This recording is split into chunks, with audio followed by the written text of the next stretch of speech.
Hello. Good morning, afternoon, evening, night, wherever you are in the world. How's it going, guys?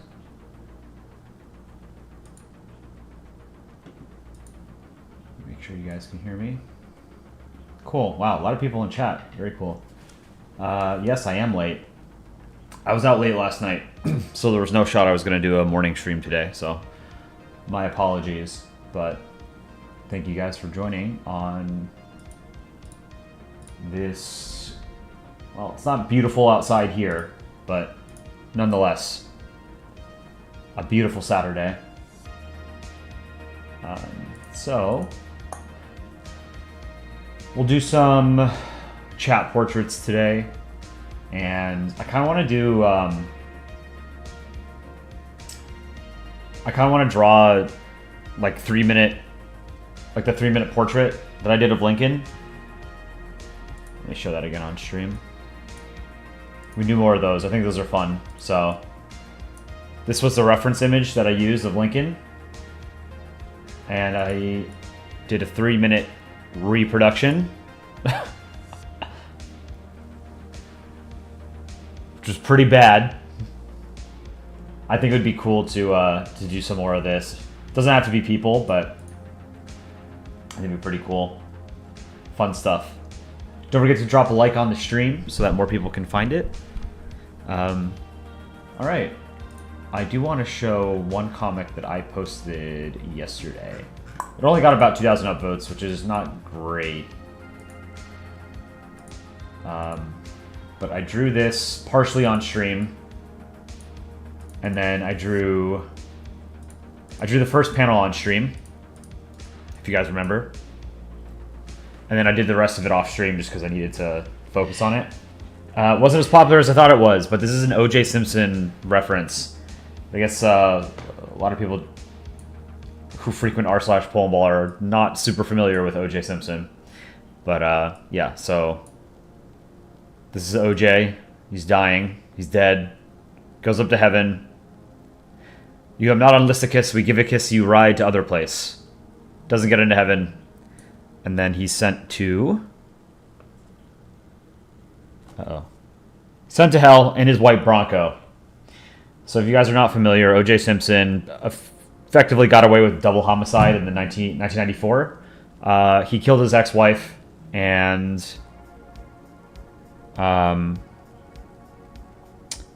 his ex-wife's friend, Ron Simpson. So Nicole Brown Simpson and Ron Goldman. And then he was put on trial in what was considered the trial of the century because he was a very famous celebrity. He had been a very famous football player, American football player, and then transitioned into a Hollywood career. He was very famously in films like The Naked Gun, which were very popular film franchise with Leslie Nielsen. Very funny movies if you haven't seen them. The Naked Gun. And then, yeah, he was charged with the LAPD. LAPD and the prosecution totally bungled the case, and he got off with murder, double homicide. And he was a terrible person. He had regularly beaten his wife.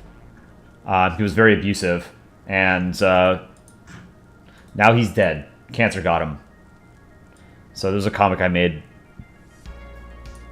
It was fun to draw. Last panel took a while, but it was fun. I really like the pearly gates to heaven that I drew here. I like how the clouds came out.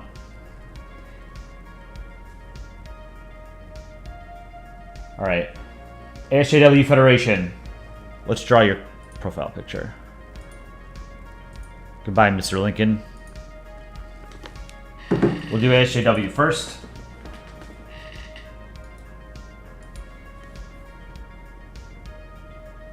So you've been in here for a while. Where are you on the list? There you are. Okay.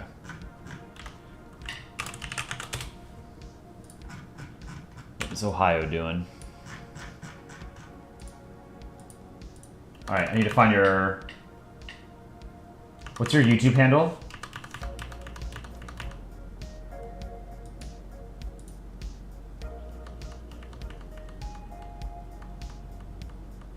Oh, Geg, can you be added to the list? Absolutely, I can add you to the list. Of course. Welcome to the stream. I think you're relatively new to the stream, right? Why isn't it letting me type? Okay.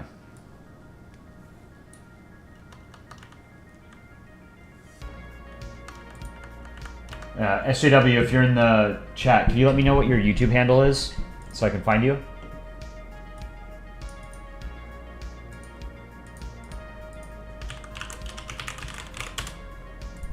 Maybe we can talk about some of the breaking news as well. Iran apparently launched a bunch of drones at Israel. So, if Israel and Iran come into direct conflict, that's pretty bad. Ballistic missiles fired from Iran at Israel. Oh shit. Okay, hold on. 400 to 500 drones launched at Israel, according to US officials. Man, are they really starting shit? Iranian media reported overnight Saturday that ballistic missiles had been fired at Israel. Jesus Christ.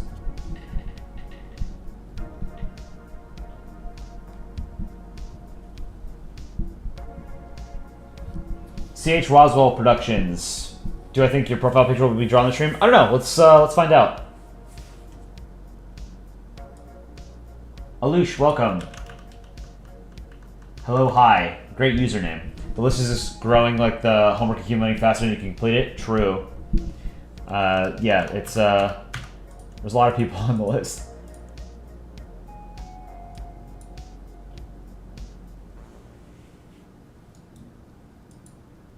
All right, you're gonna have to explain to me what this,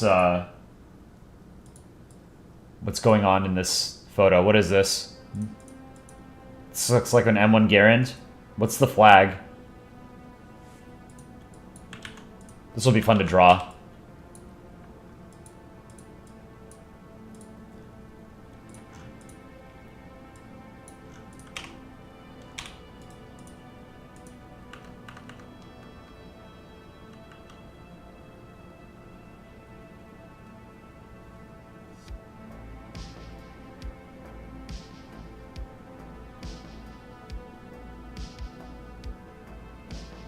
I seem to have proven myself with my human drawing skills with Lincoln. Oh no, I don't think so. That was a very bad drawing. Granted, it was 3 minutes.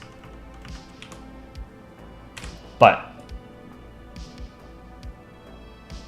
I've never actually like really drawn people. So it's good practice for me. I'd like to sort of be able to expand my horizons as an artist.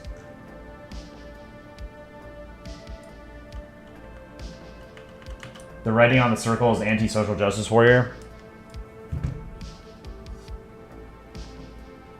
What are these? Trees and what else?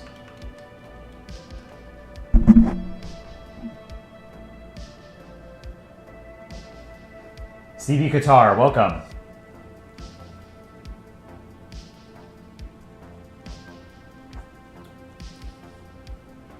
Why is coli called coli? Okay. Name origin story. This goes back to like 2002, 2003. I forget what game I was playing, but I was playing a game and there was like a random name generator and it gave me coli as its prompt, and I thought it was interesting. It was K-O-L-I. And I thought that was an interesting name because it sounded like E. coli. So I went with that, and then it sort of evolved into coli, K-O-L-E-Y-E. It's basically named after E. coli. Is it a parasite? Or a bacteria? E. coli is a bacteria. That can be found in, like, raw meats. So...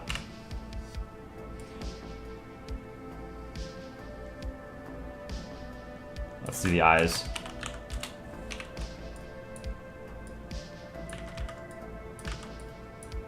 So, anti-social justice warriors are just conservative justice warriors. Or status quo warriors.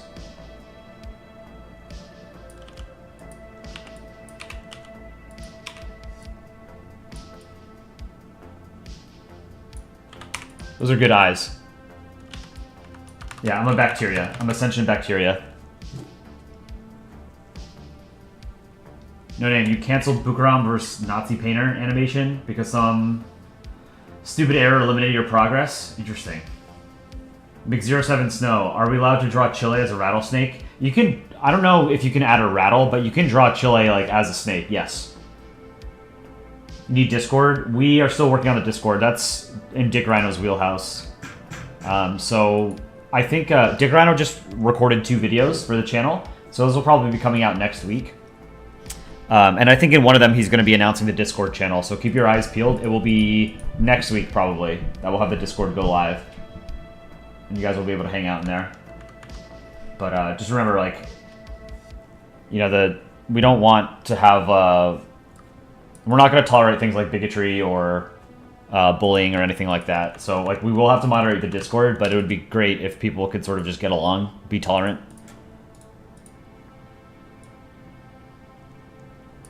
Doing this eye glare is going to be interesting.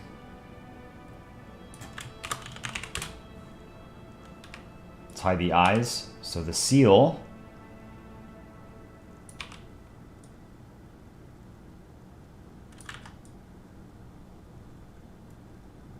Something like that. You regret having your profile picture on the dark side of the Earth? No, I think that looks way cooler, Earth.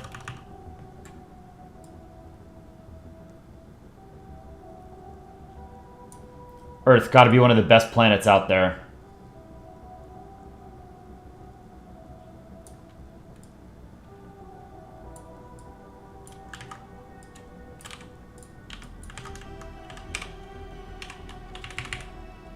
There's a monkey on the bottom. Alright. Hold on. You gotta explain what this is to me, because I don't want to draw something that's going to be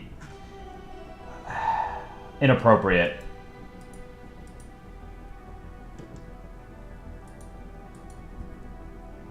This is giving me kind of, I'm sort of hesitating to draw this now.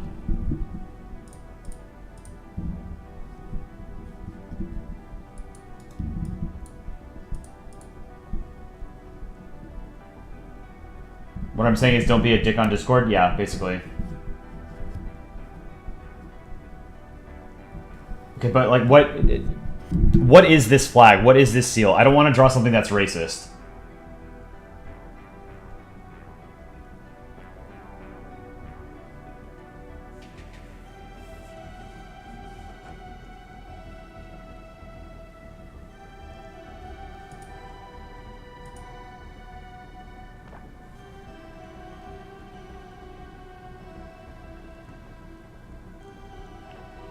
Toasty, do I have you on the list? I don't think I do.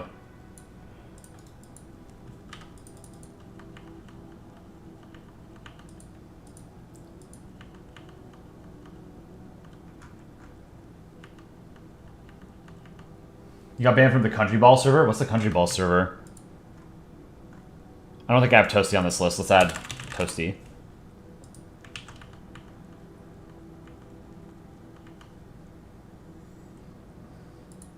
Yeah, I don't know. SJW, I'm hesitating to draw this just because I'm not going to draw something that's deliberately offensive, you know, and I'm getting a bad feeling. So maybe I just hold off for now until I can get a better explanation as to what your flag is.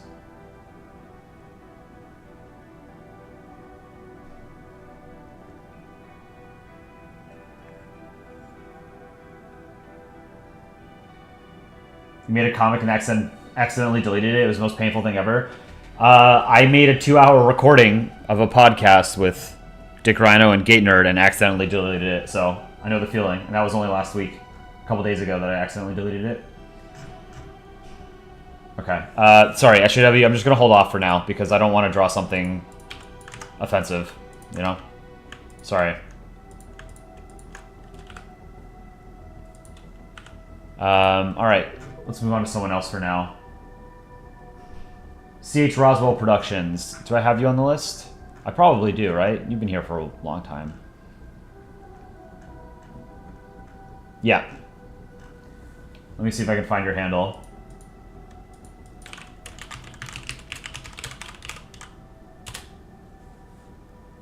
Wow, okay, this is super,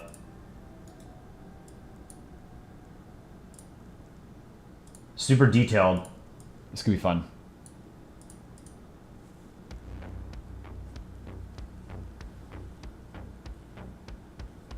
Hyundai Santa Cruz. We should draw you as well. When will we invade Suriname? Is that what we're doing?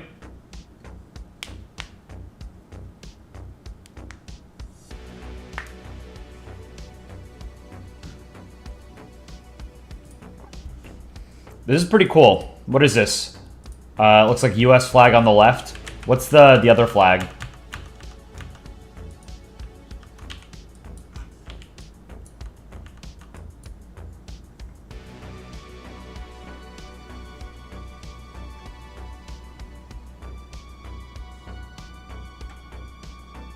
Let's get some of the lore behind this, Roswell.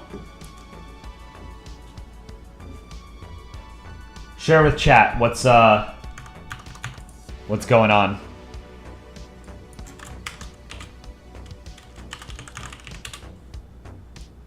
I like that it's mirrored. That's cool.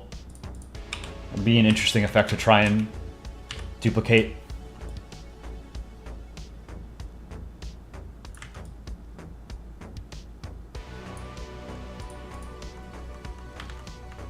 The yellow represents Spain, and the format is from the Dominican Republic. Okay, yeah, I see the Dominican flag in there.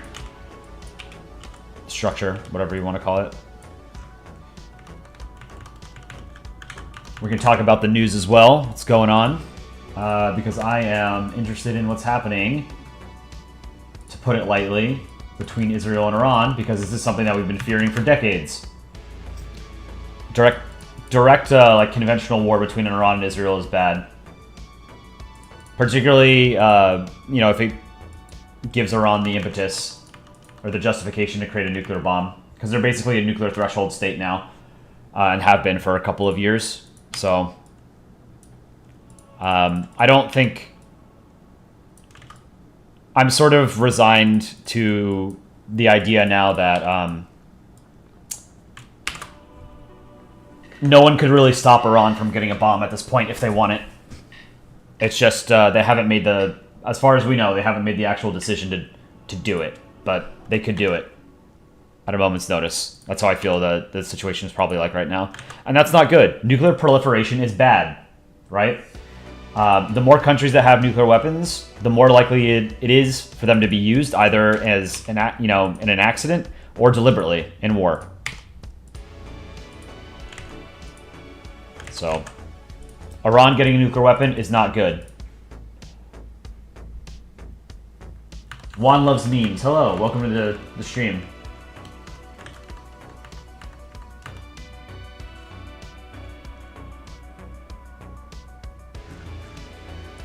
Okay, let's do the gold border.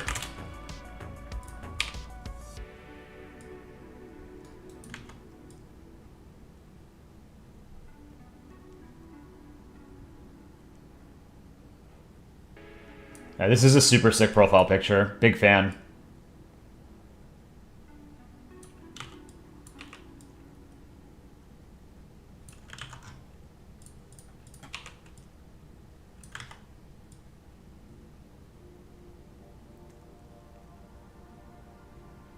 The interesting thing about like a conflict between Iran and Israel is that they don't share a border, right? Like, any kind of war between them would have to be conducted through proxies, which is sort of what Iran is doing with Hamas and Hezbollah.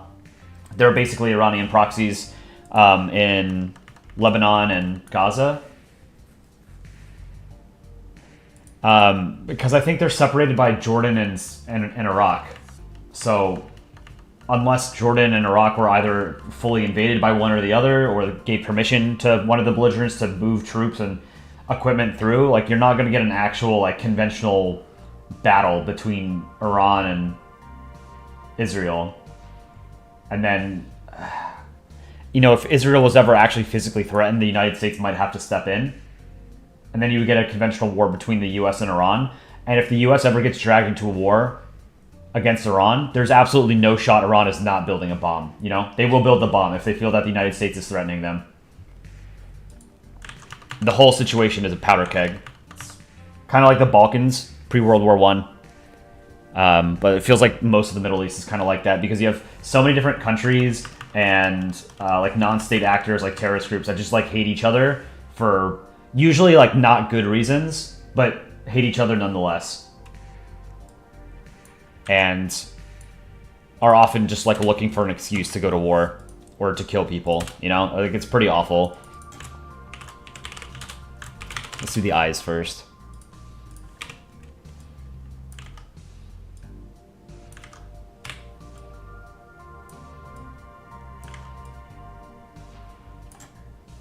I like the crown. This crown is very elaborate.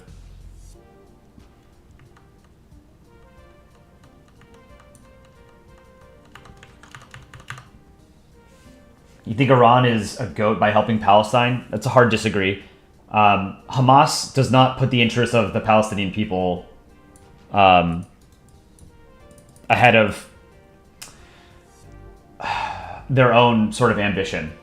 Hamas is a terrorist group. They're a bunch of terrorists. They knowingly put Palestinian civilians in Gaza in harm's way. They don't care about the Palestinian people. They care about killing Israelis. That doesn't mean that the Israeli government is good either. I am not sympathetic toward the Israeli government or to Hamas. I only sympathize with the civilians on both sides.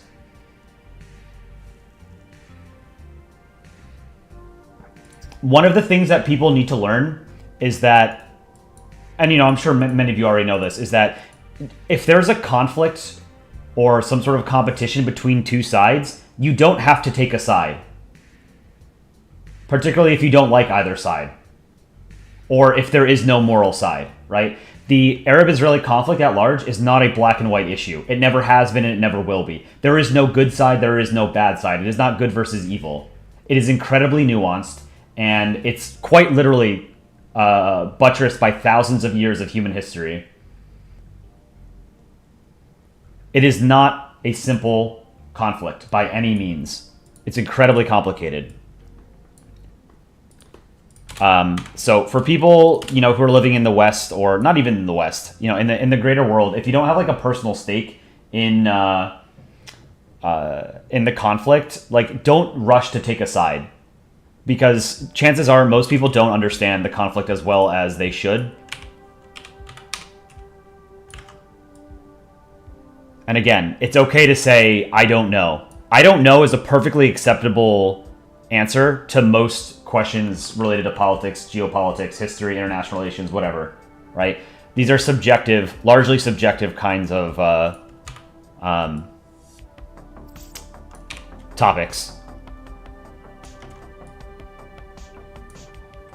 Do the Palestinian people deserve a state? Absolutely. Should Hamas be allowed to run that state? Absolutely not.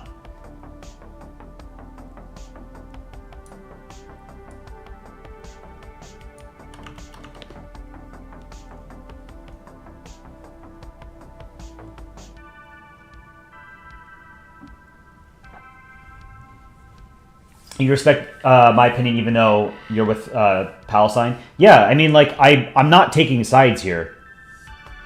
There are contemptible people on both sides. You know, it's who is responsible for civilian deaths in Gaza? Because there's no clear-cut answer, right? If Israel bombs a building that they know has civilians in it, but Hamas deliberately puts them there, knowing that Israel will bomb it, and then they can cry to, you know, the international community and say, look, Israel's bombing civilians. Who's at fault here? I don't know. I don't have an answer to it. You know, it's Hamas will deliberately put weapons caches, you know, in schools or in hospitals, and then Israel will bomb it, right? Like, they're both at fault for the civilians dying there. It's not Israel is at fault for bombing it. It's also Hamas at fault for, you know, knowingly putting their civilians in danger.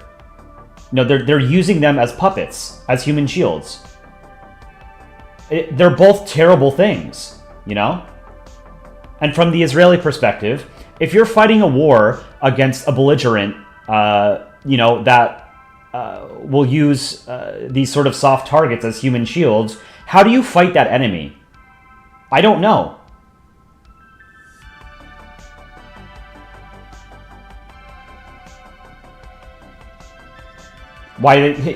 Why did they give the responsibility to Britain to draw borders? No one gave Britain the responsibility to draw the borders. Britain was the preeminent power in the world when they conquered, much of the Middle East. They drew up the borders. The French and the British, when they colonized the Middle East, they deliberately drew the borders in such a way that they split ethnic and religious groups into different states so that they would constantly be at war with each other and not against Britain and France. It was a very insidious sort of strategy that worked, to sort of secure Western interests at the expense of the people living in that area, right?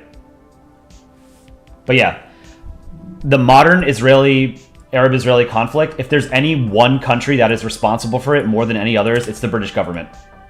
Not the modern British government, mind you, but, the British Empire. They were responsible.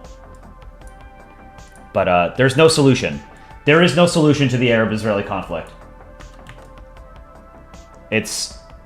What's going on now has been going on for 75 years.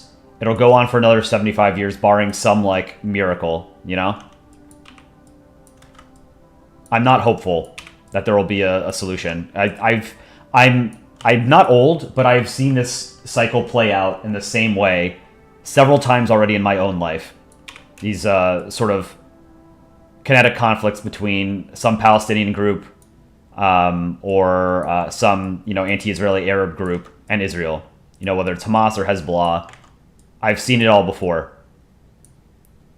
There's no genuine sort of desire for peace on either side because both sides want to completely eradicate the other side's ability to threaten them, right?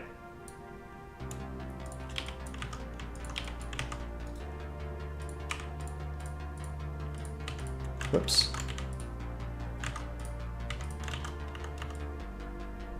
What is this this seal in the center?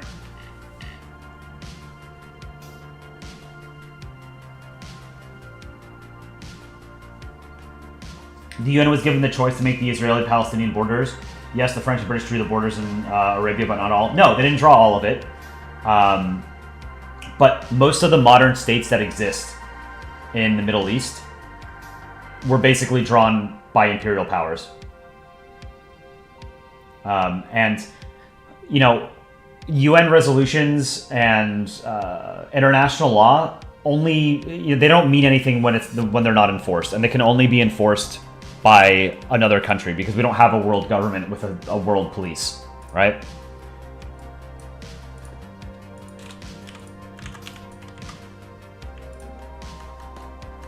The seal is a Spanish coat of arms with symbols of other countries in it. Let's find the Spanish coat of arms.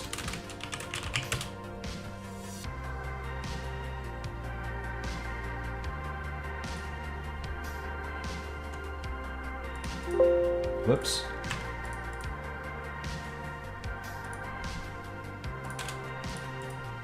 Looks like there's just some dots. Let's see the seal.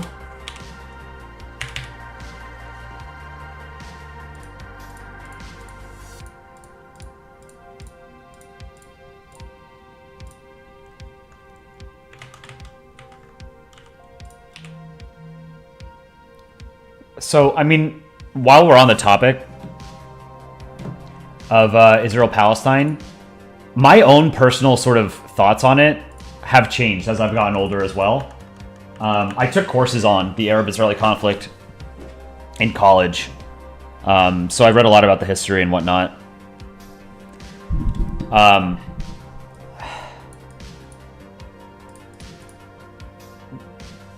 It's difficult to explain because, again, it's a sensitive topic and people get very heated. But I wouldn't say I've become like more pro-Israeli because I haven't, but that's how people would assume it is. You know,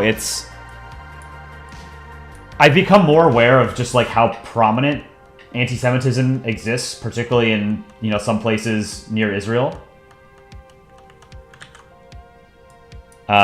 And organizations like Hamas again, are not really interested in the well-being of the Palestinian people. They're interested in killing Israeli Jews.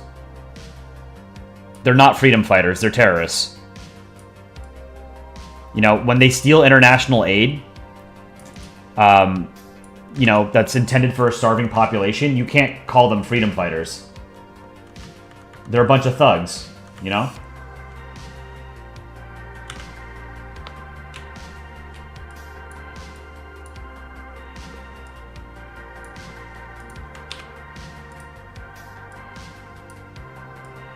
I don't know exactly what I'm drawing here, but I'm doing like a stylistic choice.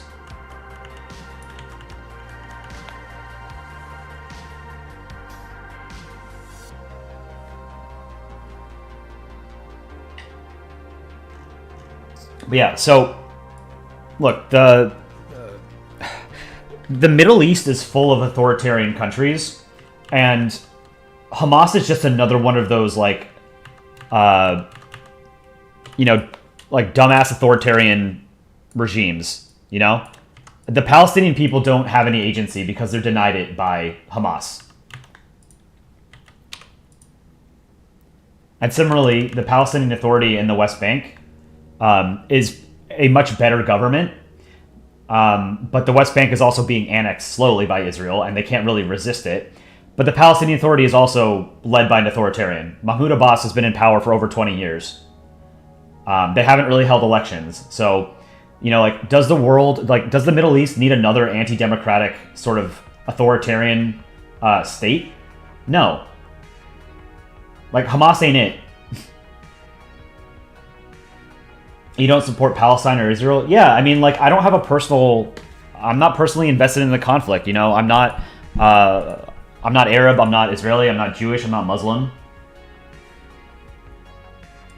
And again, I know that I'm sort of, my opinion is also being colored by the fact that I live in a country that has a stake in the conflict to a degree, right? Like, the U.S. is fairly pro-Israel, right? You know, that's putting it lightly, right? Like, Israel's most important ally has always been, or not hasn't always been, but right now is the United States, right?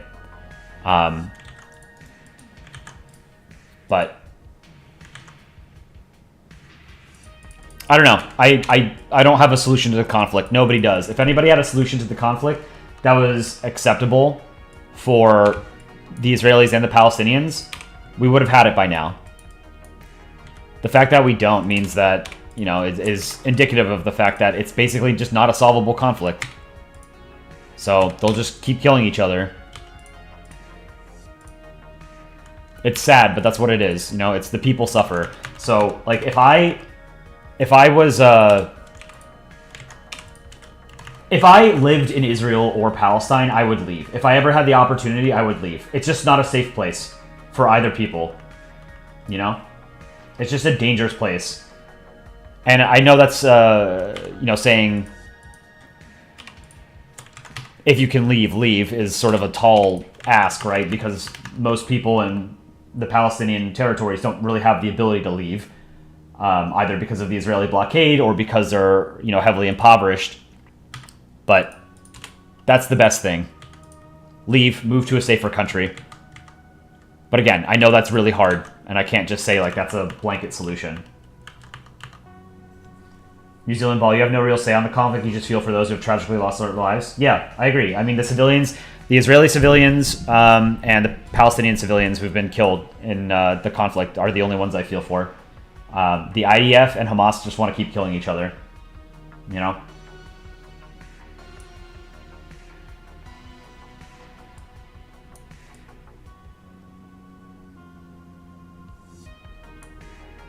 Alright, let's do the crown.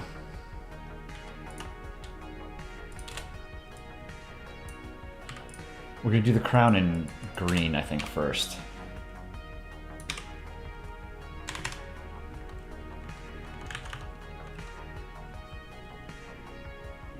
So this is like another thing. I know we've talked about religion on this chat before, and I don't want to offend anyone who is religious, but, like, you know, the Levant and, like, Israel, that whole region being the Holy Land and, like, being absolutely, like, drenched in bloodshed I think is not really a good look for religion, you know?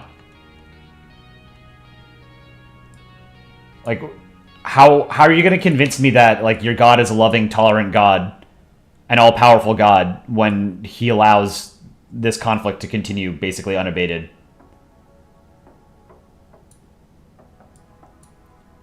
I think it's silly.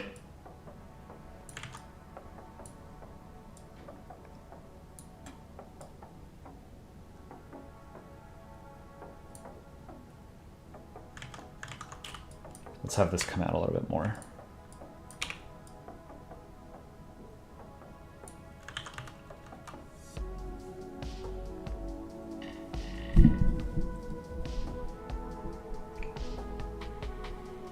Everything is basically the result of the Cold War basically being left unfinished. Not quite. I mean, the collapse of the Soviet Union has definitely sent, like, aftershocks throughout the international order. Like, the Russia-Ukraine war is a direct result of the Soviet Union's collapse, right? The Russo-Georgian War was a direct result. You know, all of the shit that Russia has done, basically, in its former sphere of influence, is a direct result of the Soviet Union collapsing, right? Other things are a little bit more indirect. I think the big thing that's changed in the past 30, 40 plus years is that the gulf in, like, wealth and technology between most of the world and, like, the West has grown smaller, right? So whereas, like, the US was, in some people considered a hyperpower in the early 1990s, it doesn't exert, like, that much influence in the way that it used to globally, right? It's still a superpower, but it's not totally unchallenged. Does that make sense? So, like, the US can't just, like, threaten, you know, a bad actor in the way that it might have been able to do 20 years ago, 30 years ago, right? Because states have developed a lot more significantly in the intervening years.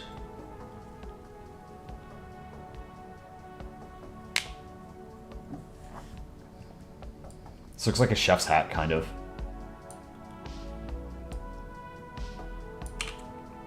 Let's do 2 pixels.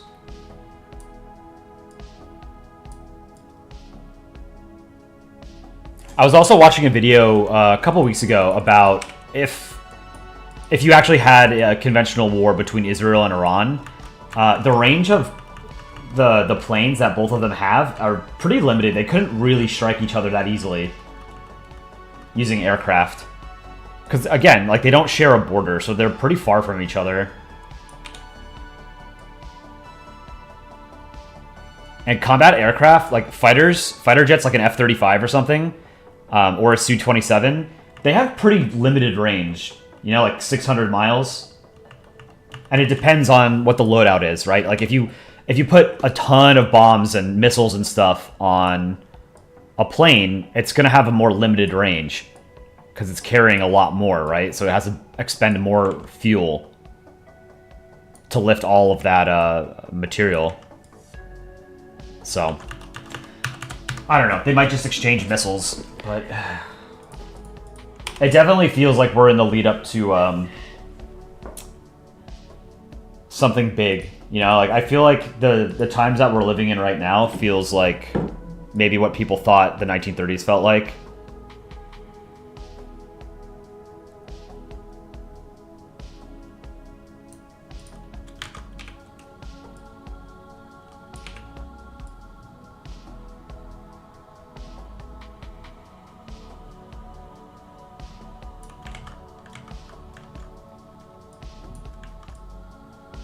Which is scary.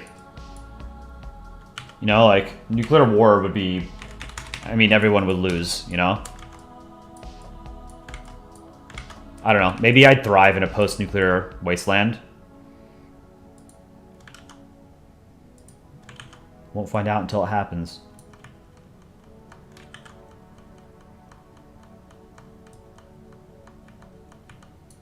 Whoops.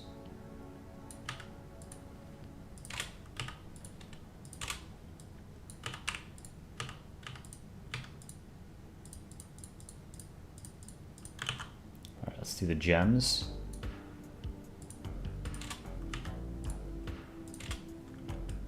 It's a pretty sweet crown.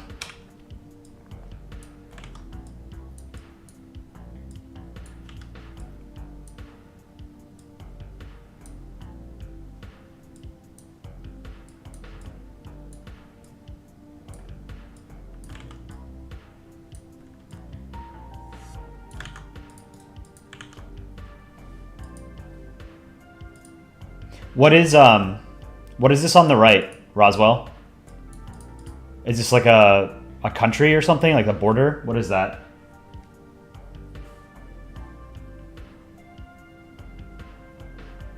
What's my opinion about Dragon Ball? I grew up watching DBZ. I love Dragon Ball Z. It was great. The Cell Saga is like the coolest thing that I'd ever seen as a kid.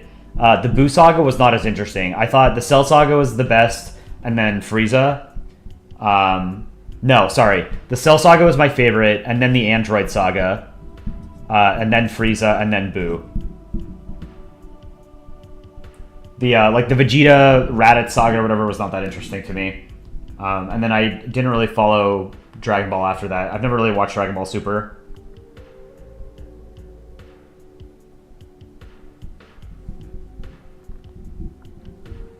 This is mainly why you stick to anti-China government stuff and why you're so pro-Taiwan, Hong Kong, East Turkestan, Tibet independence, because they're easy to hate. Same with Russia.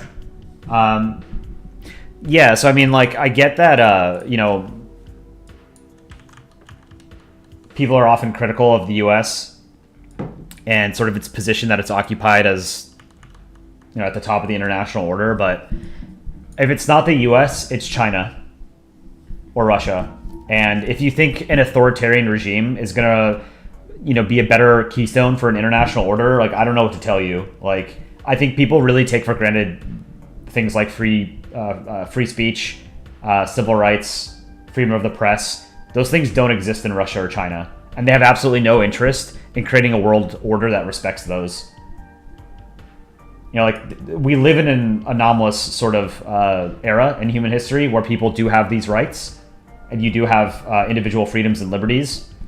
You know, even if they're not always respected, most of human history, human governments did not respect them at all.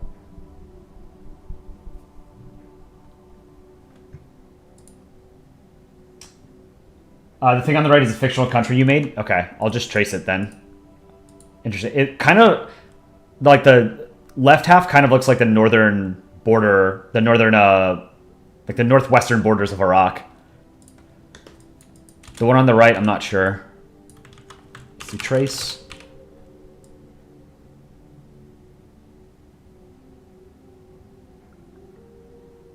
And then what is this? It's that CRP behind that?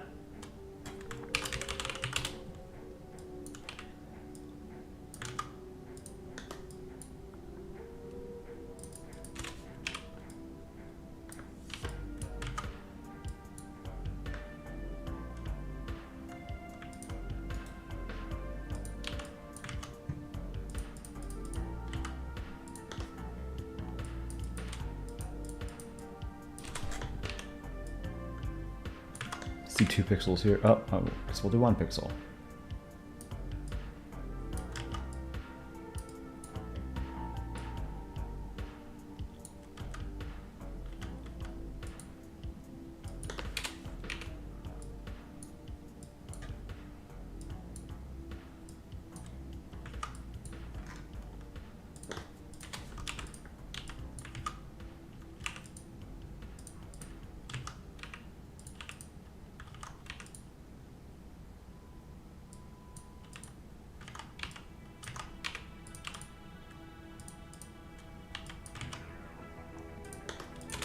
Black down here.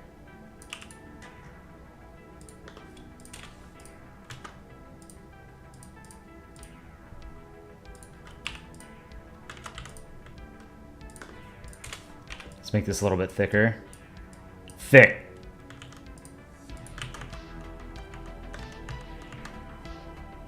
There are very few wars you have opinions on.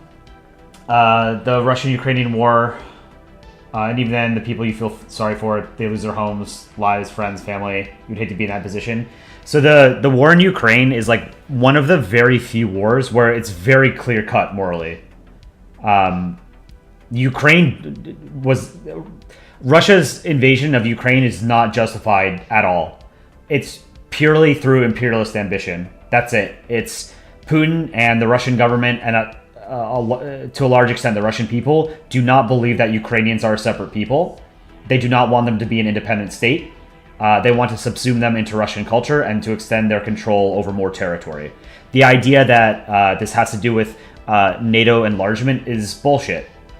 NATO is not a threat to Russia because NATO is a defensive alliance, right? If Russia was truly concerned about NATO, they wouldn't be pulling troops away from countries with... they wouldn't be pulling troops from their borders with NATO countries and sending them into Ukraine, which is something that they've done. They were pulling troops that they had positioned on the borders with the Baltic states and Finland, which are all NATO countries, and sending them to Ukraine, right? Furthermore, Russia is a nuclear power. They have the world's largest nuclear arsenal, right? NATO gains nothing from any kind of offensive action against Russia because they know it could go nuclear, and no one can win a nuclear war, right? If NATO ever becomes aggressive towards Russia, London, Paris, Berlin, wiped off the map. Hundreds of millions of people will die, right? So every excuse that the Russian government and Putin have trotted out to justify the war in Ukraine is total bullshit. It is straight up imperialism. And the idea that people have a hard time believing that is ridiculous because human history is full of this crap. Of countries trying to conquer other countries, right? Just because we live in, supposedly more enlightened and technologically advanced era does not mean people still don't think this way.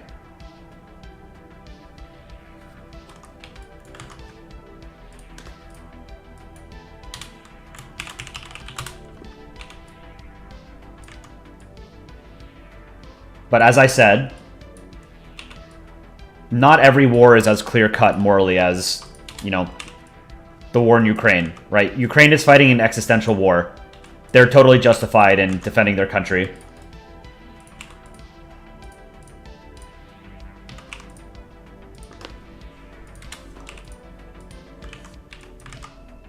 Let's see, gold border.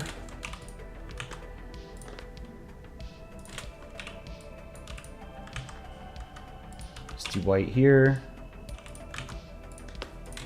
Oh, you know what? No, there should be black. Let's do black.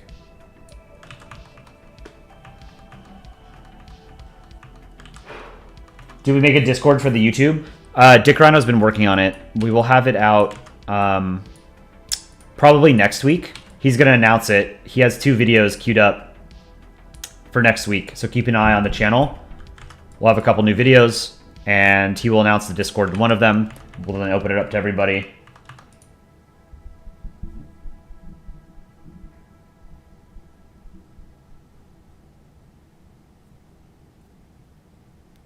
Do I have speed without 1E, or do I have dementia? I don't know what you mean, Red Halo.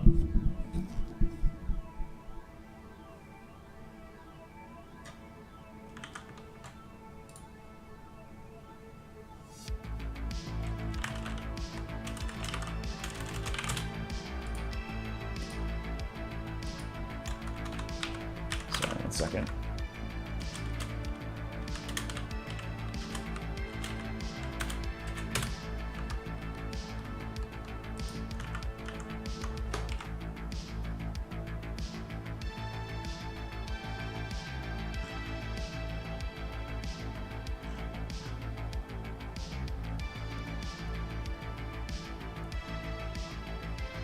So it looks like Iran launched both ballistic and cruise missiles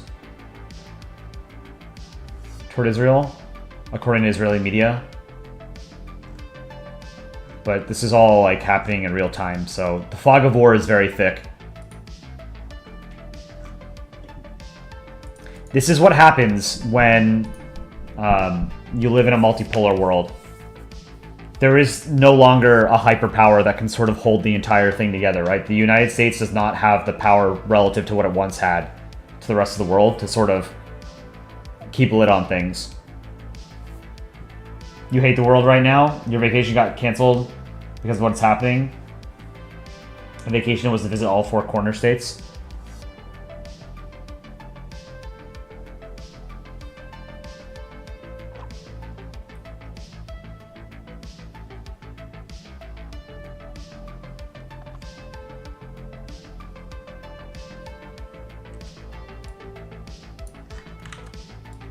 Okay, let's do the flag background. I don't know that I can sort of... I guess I can do like a glow effect. That'll be interesting.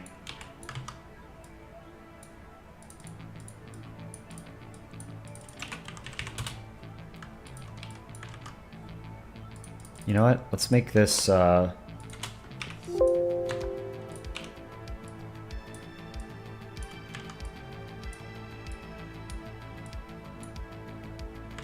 like that.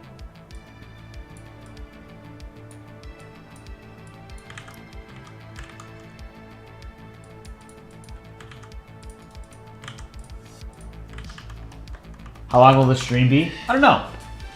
I'm basically free all night. I have to pack for a trip tomorrow through Tuesday. So I have to leave tomorrow morning. So I'm not going to be able to stream until next Wednesday at the earliest.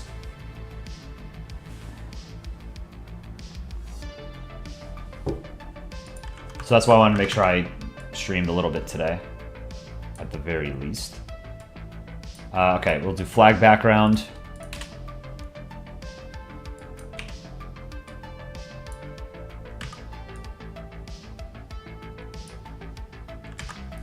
Let's do 3 pixels. You know what? We can do straight lines.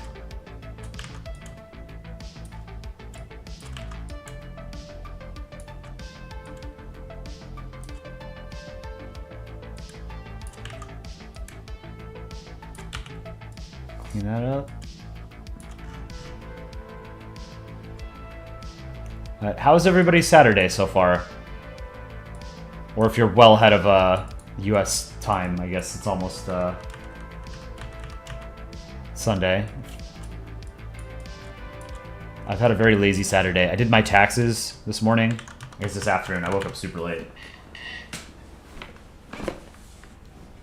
Jacob, can you join the Discord when out? Yeah, of course. We'll share it in the stream as well. Everyone is welcome.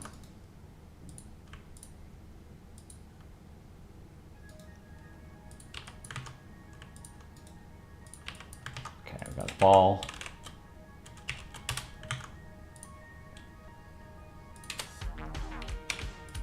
Flag background. Let's do...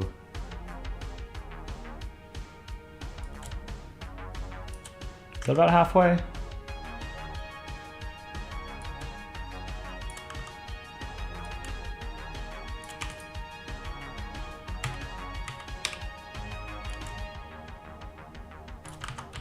Let's do the red over here.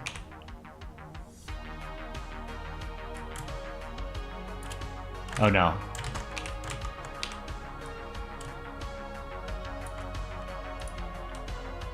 Let's get the yellow.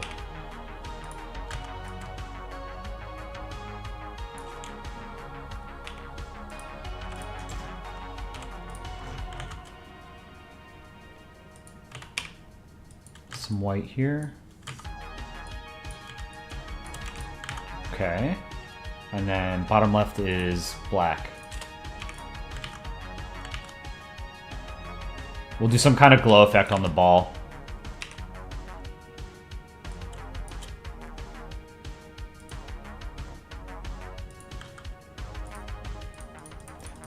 I want to play Counter-Strike tonight. I haven't played Counter-Strike in like a week. Do any of you guys play Counter-Strike? Will I post the updated version of the chat family portrait on the community tab? Yes. I'll update it every so often.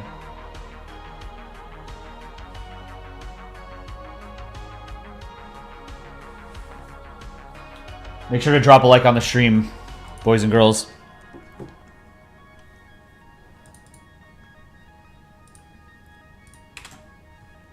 Flag background, we've got whatever this thing is. Is it an apple or something? I don't know. It looks like it's...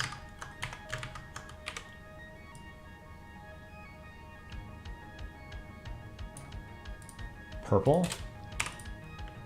More flags need to use purple. Purple's a solid color. People aren't bold enough, you know?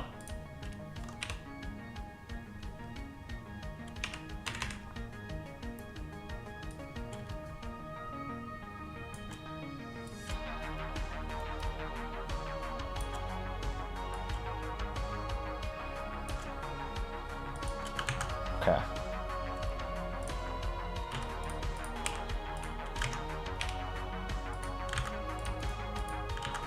I don't know that I'm going to do the mirror effects just because I'm spending a lot of time on this. Here, let's do the text, though. I'd like to draw some other people's profile pictures. Let's do future bold.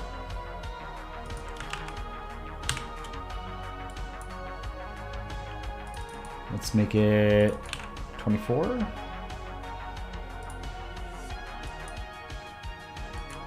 Red. Let's stroke it.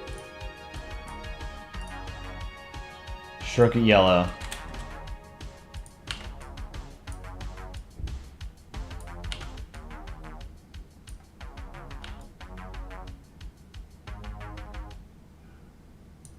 Okay. I like that. All right, let's play around with some of the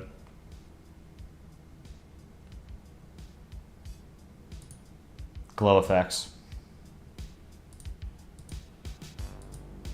We want outer glow, we want an inner glow, I think.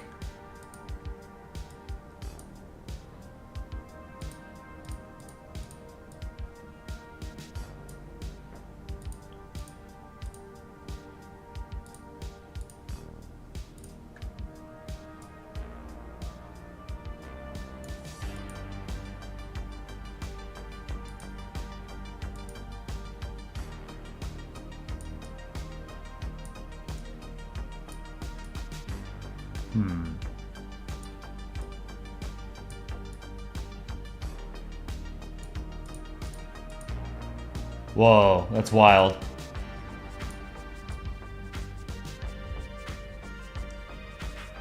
Actually, I don't know how to do this. I don't know how to reproduce the weird gradient you've got going on here. So I might just leave it like this, the sort of cartoony. I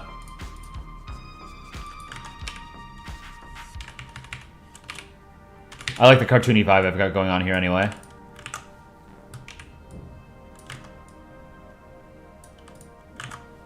Let's see.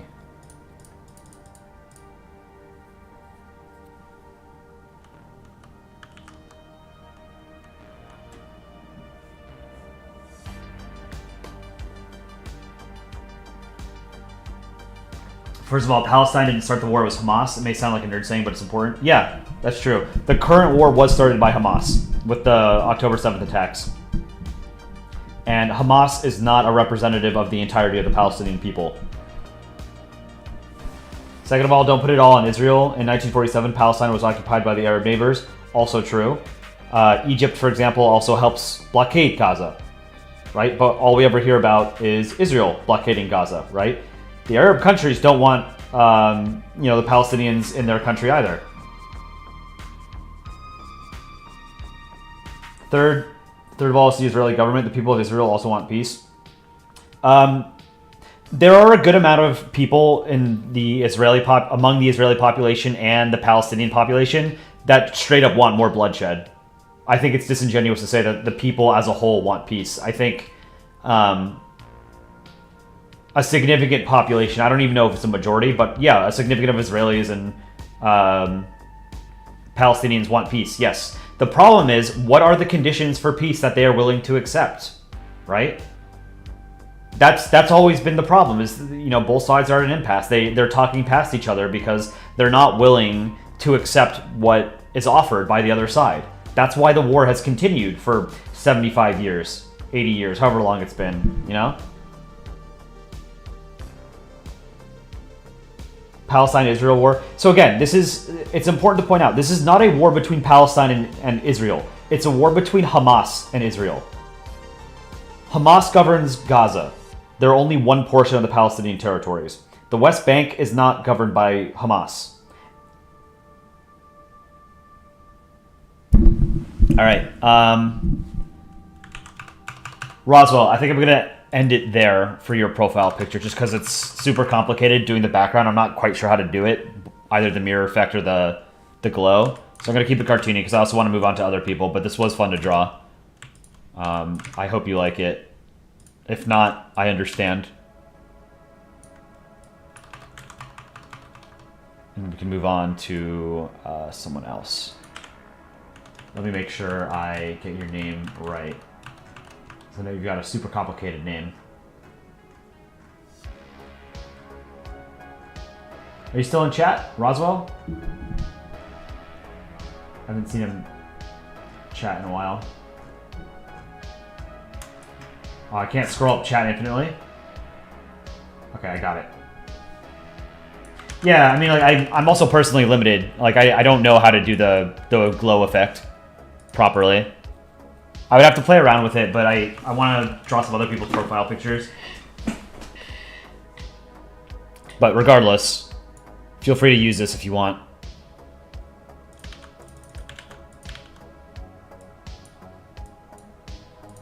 Let's try Calibri.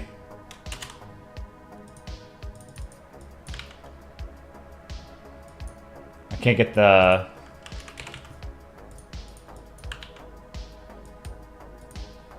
I can't get your, the special characters you have in your text to show up, so it's just gonna have to be this.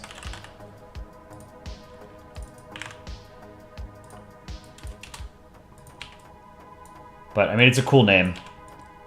I like references to Roswell. I assume this is a reference to, Roswell, New Mexico, right? Aliens or something? Let's bring this up a bit.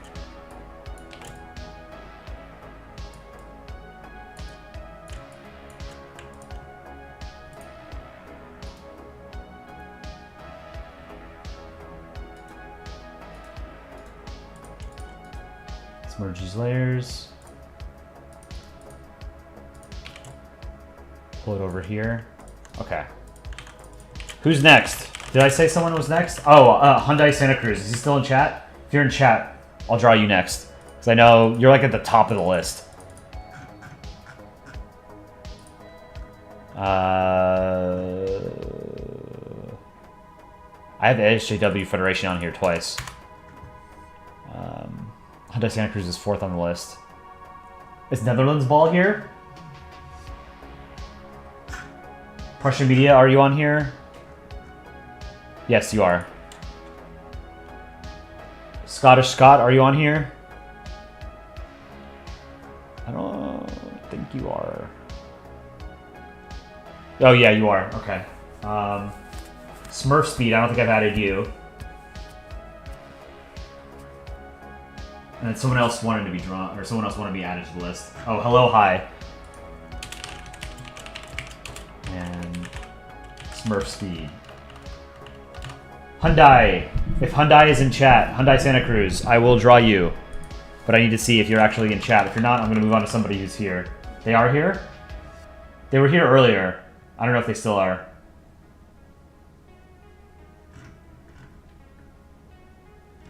But, here, while we wait. Roswell, this is at your picture at 100% if you want to get a screenshot of it. Have I ever played Mario 64? I have. When I was a kid. Great game. I'm not really into single-player games, though, so I don't play single-player games anymore, and I really haven't since, what's it called?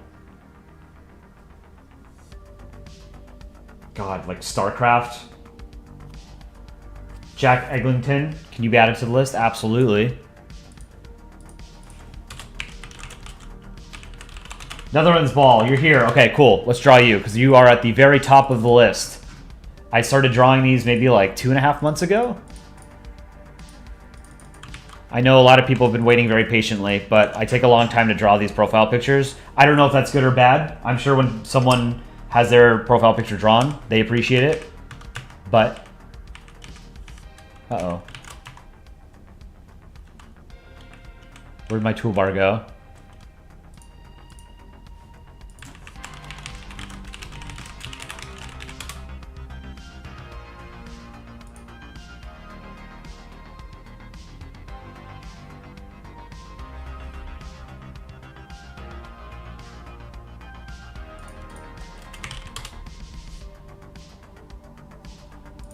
Oh, it was tab. Okay. Tab hides it. Yeah, we'll do Netherlands Ball. Oh, I want to show you guys my favorite comic that I made with the Netherlands. I should repost it. It's a great comic. I might redraw it, actually. Let me find it.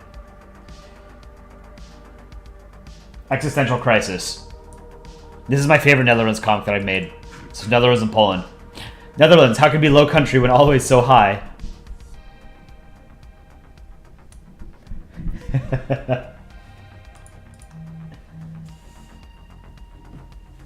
So the Netherlands are one of the low countries. Like Belgium, Netherlands are referred to as the low countries because they're basically at sea level and they're almost entirely flat. And the Netherlands has very lax drug policies, so is often drawn very high. So the joke is like, how can you be called the low countries when you're always high? This is a good, solid, like, just simple comic, you know? I'll repost this probably on, I don't know, maybe tomorrow. Sunday. Or, Monday. Alright, let me find Netherlands ball.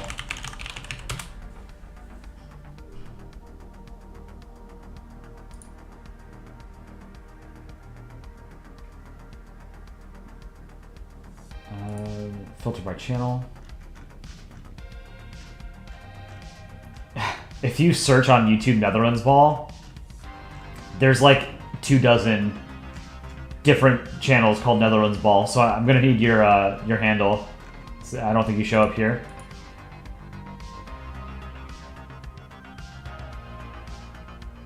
Draw Obama on top of USA ball. Maybe I should draw Obama.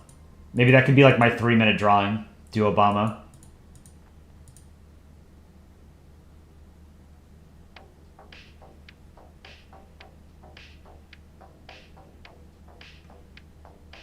Have I played any country ball or Polandball games? I have not, no.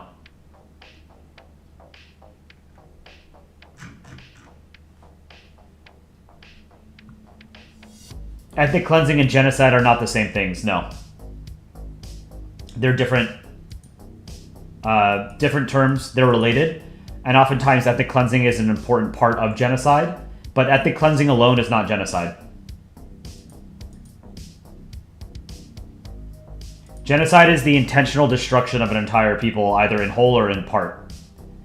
Ethnic cleansing is more like removing a specific kind of person or peoples from a specific territory. So a good example to sort of illustrate the difference, and it's an important distinction to be drawn because they describe two different things, and we need a term for both of these things, right? So a good way to think of the difference between ethnic cleansing and genocide, go back to 1939, 1940, 1941. In all of the territories that the Nazis occupied, they took the Jewish populations and they moved them into the ghettos, right? They took the Jewish populations of the territories that they occupied and put them into places that, into designated ghettos, right? That was ethnic cleansing. It became genocide once they started destroying the Jewish population, in the extermination camps.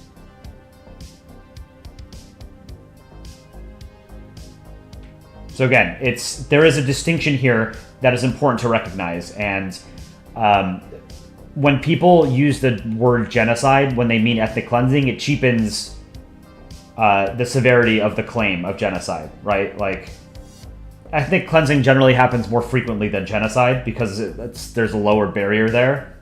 They're both terrible, don't get me wrong. Okay, I got your handle.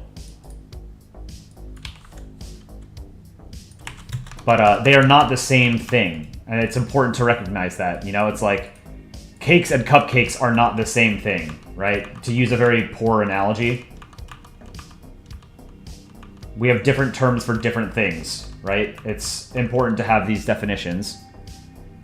This is sick. I love this. Those sunglasses are dope as hell. Let's do Netherlands ball. Top of the list. But yeah, either way, they're both bad. Absolutely, yeah. Like, there's no excuse for genocide or ethnic cleansing. They're both crimes against humanity. But they are not the same thing. They're decidedly not the same thing. And I know people often conflate them.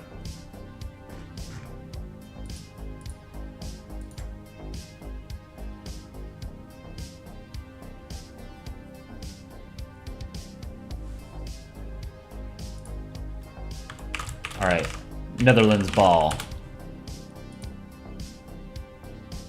I love how simple this profile picture is.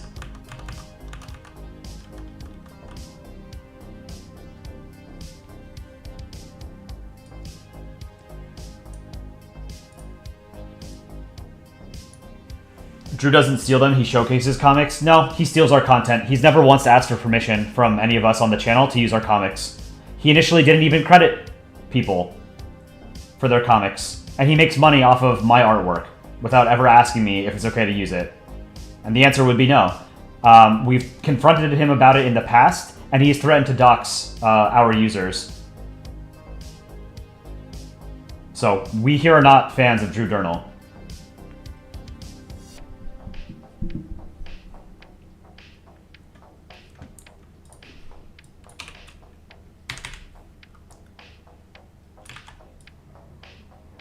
So one of the reasons why we created this channel was to be able to share our artwork with you guys without having people steal it. You know, like, when Polandball sort of started, you know, back in like 2011, 2012, we very much had the opinion that it really shouldn't be something that's monetized. We wanted to keep it sort of just like pure. And that was a very, very naive policy that we had. Because if you don't monetize something like Polandball, somebody else will. So we have since changed our opinion. And, you know, like, yeah, it would be cool if I and, you know, the other people on this channel would be able to make a living off of this. But, you know, we're not deluded into thinking that it's a sure thing. Like, we're working toward it. But, you know, if people are going to be stealing our content, we might as well be the ones making money off of it, right?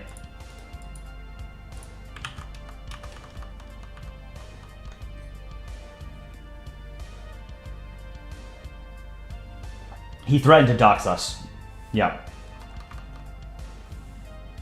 He didn't do it because we didn't follow through with it either. But I would be justified in filing a DMCA takedown on his videos that include my comics. I've done it before. Some other people have used my comics to try and sell products, and I've used DMCA against them to force them to take it down.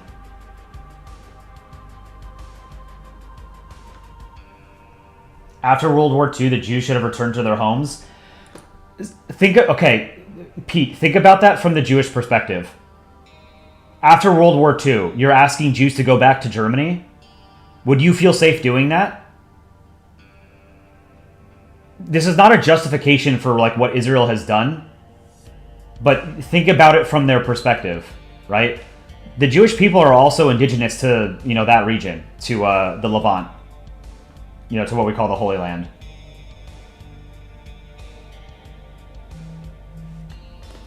Now, don't get me wrong. Like I said, if I was a person of any kind of faith or no faith, and I lived in Israel or Palestine, and I had the opportunity to leave and go to a country like the United States or France or the United Kingdom, I would absolutely do it, and I would take my family with me if I could. It is better, in my opinion, to just leave. If you have the ability to leave those places, just leave.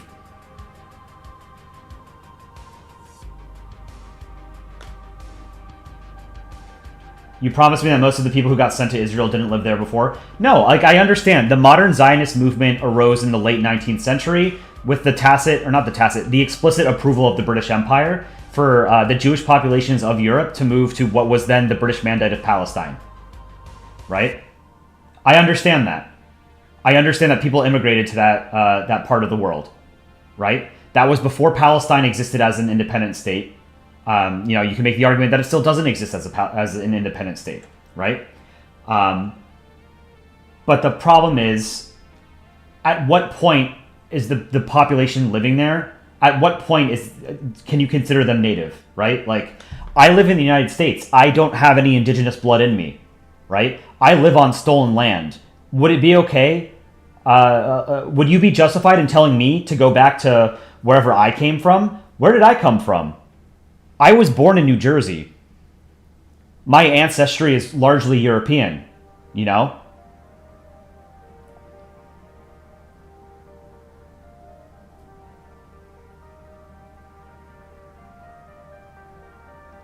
You think if it's under new ownership, you would? So again, the Jewish experience throughout history in Europe, they were subject to violence, pogroms, and genocide. There's a reason why they created, the immigrants in Israel created an independent, Jewish state. There's a reason why so many of them left for the United States. They did not feel safe in Europe. And they were justified in not feeling safe because they were constantly subjected to violence, to ethnic cleansing and genocide. I really want you to think about this from their perspective. You need to sympathize with their experience as well. Imagine what it was like prior to the creation of the State of Israel, okay? Think about, the Jewish experience in the 1920s, the 1930s, the 1940s, right? The problem is that I was born here, not deported. Okay, well then what about the Israeli Jews that are born in Tel Aviv today?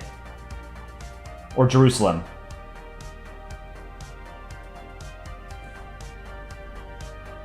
You can't just undo it. That's what makes it such a sticky issue, is that you have generations of people, of Israeli Jews born in Israel now, post-Israeli independence. You can't just tell them to leave, because it's their home too. The problem is that you have people from different tribes, essentially, that claim the same territory and hate each other, because of the history, the religious, cultural, and linguistic differences.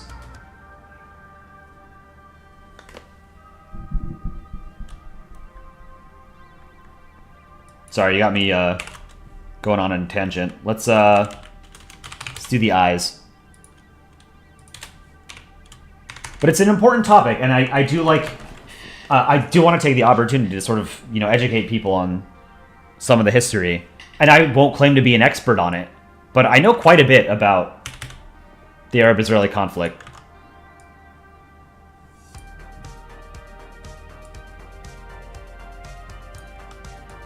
You know what? I'm going to do my style sunglasses.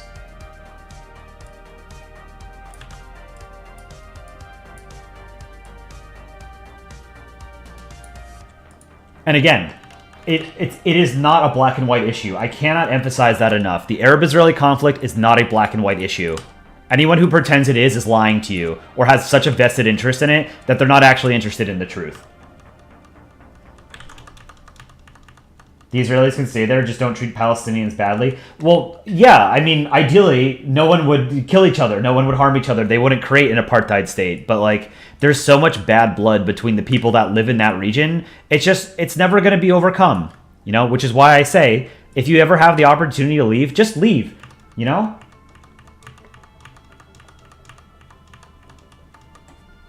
Yoder, welcome. How's it going? In your opinion, the problem is that the leadership of both Israel and Palestine.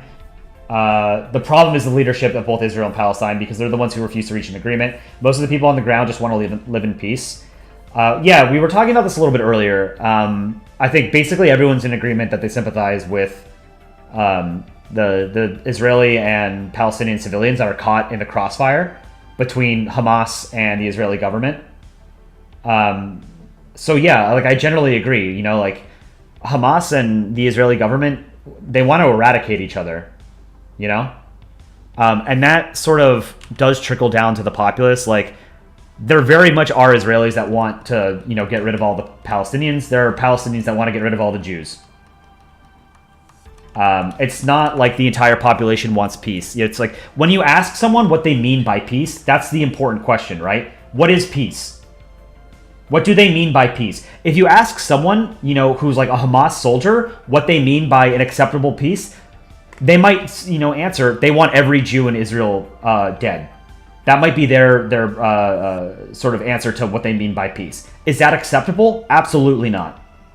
Right? So you're never going to get the Israeli government to agree to that, right?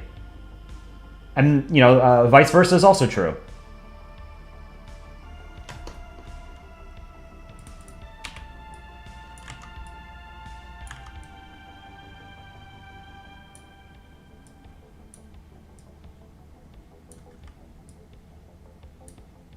It's super complicated, but again, remember, the Arab-Israeli conflict, the Israeli-Palestinian conflict more locally, this is a religious conflict.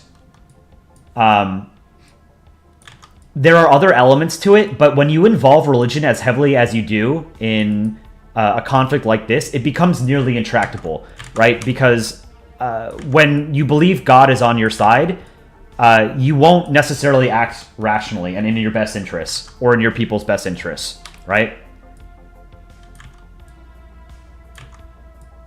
Europe has thousands of years of history of religious wars, and no one ever won them in the long term, right? You never had lasting peace. The only lasting peace in Europe came about after World War II, when the continent was destroyed and basically split between two superpowers that were way more powerful than either of the individual European states.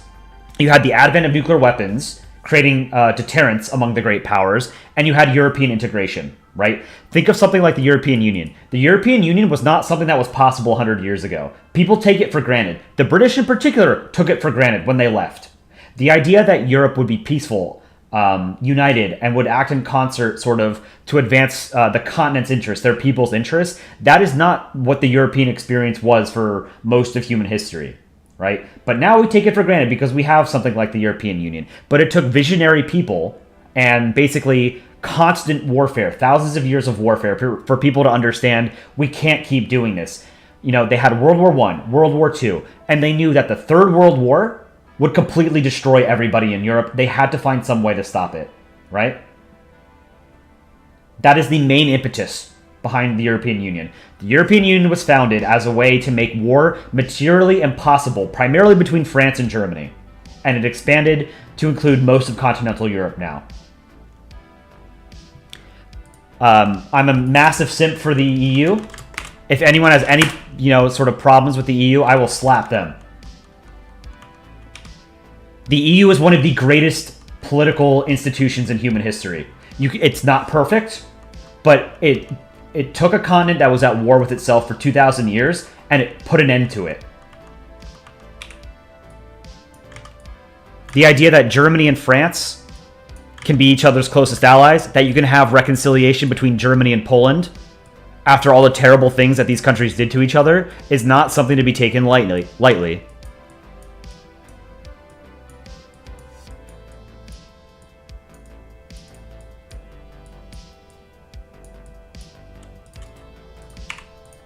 These sunglasses are cool as hell.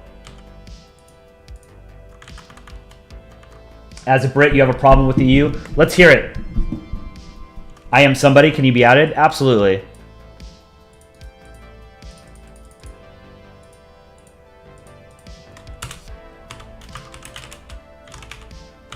Russia should join NATO.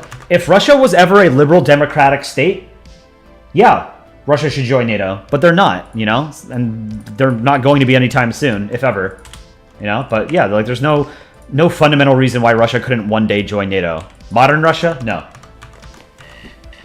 British already realized they made a mistake by leading the EU. One day they will get a chance to make amends. Yeah, I mean, I think the UK will rejoin the EU at some point in my life. That's actually sound theory. There's a thesis that says that Latin America is so backwards because we never had a major war that made us think in solidarity terms with each other. Well, there are still like regional integration efforts in Latin America, but they do fall apart because there's less of like a common reason to need it, Like the main impetus for the EU was the fact that they needed a way to stop another war from happening. So yeah, that makes sense. That other regions haven't had that sort of continental crisis that forced some kind of revolutionary change.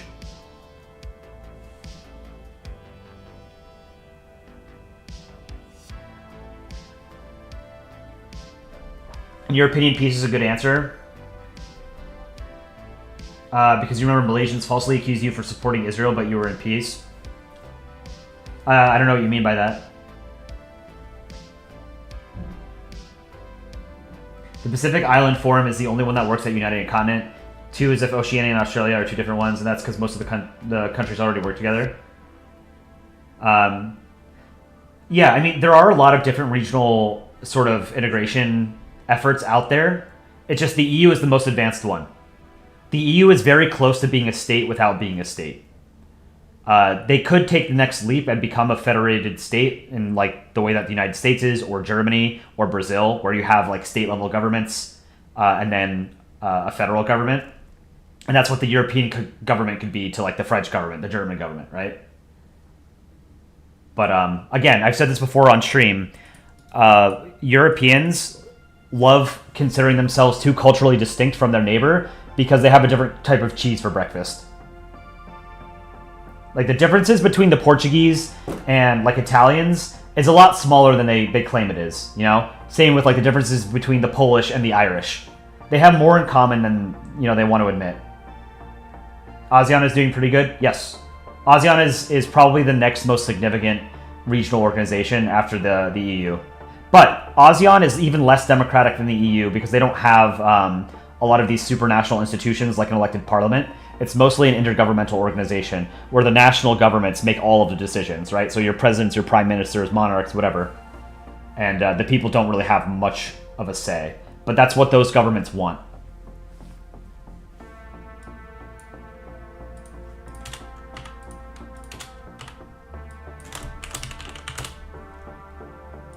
I love when you guys get me to go on these rants.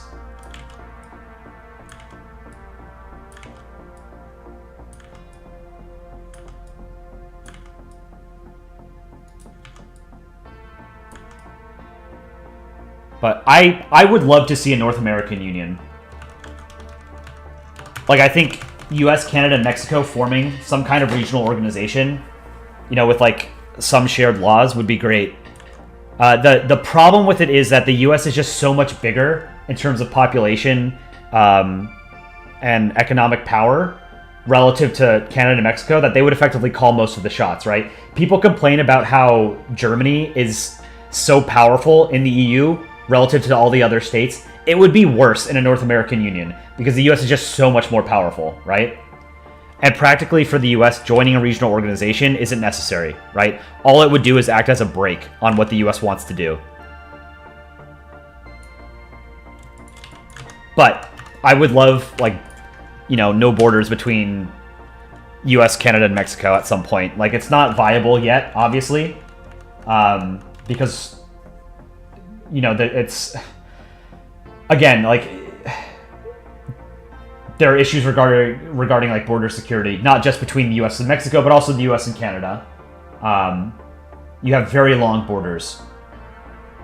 And you have a lot of violence in Mexico that would need to be quelled. The cartels have so much power in some parts of Mexico that in some parts of the state, you know, they're significantly more powerful than the actual government.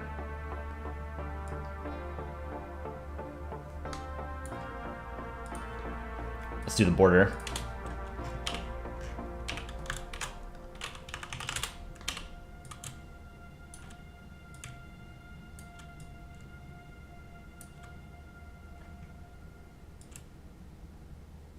Right, this is cool as hell.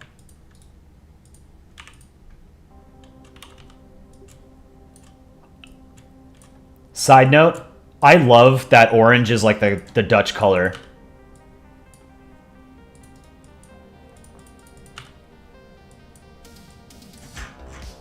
I need to visit the Netherlands. I've never been. I've just passed through the airport in Amsterdam. Was it Schiphol or Schiphol? I don't know how to pronounce it.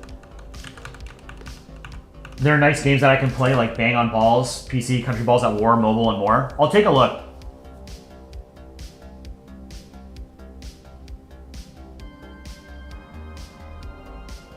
You dislike how people compare NATO with the BRICS. You understand both are very powerful. It's not a military. It does nothing for military. Yeah, I mean, the BRICS aren't really an organization beyond, like, it's just like a forum to talk. It's more similar to something like the G7 than NATO. NATO is an actual military alliance. BRICS isn't.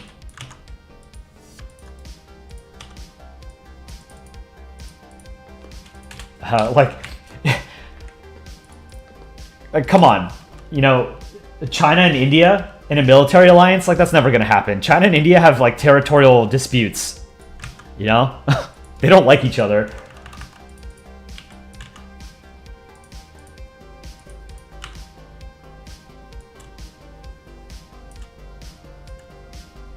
Okay, Netherlands ball. Simple. to the point. I hope you like it. I took some creative liberties and drew the sunglasses the way that I normally draw them.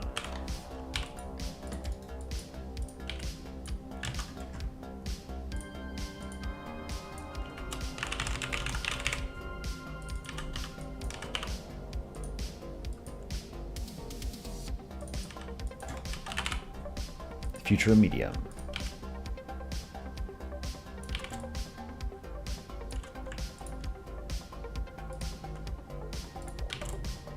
And I like not having like an actual black border. I think it's cooler this way. All right. So this is it zoomed in. If you want to take a screenshot, Netherlands ball.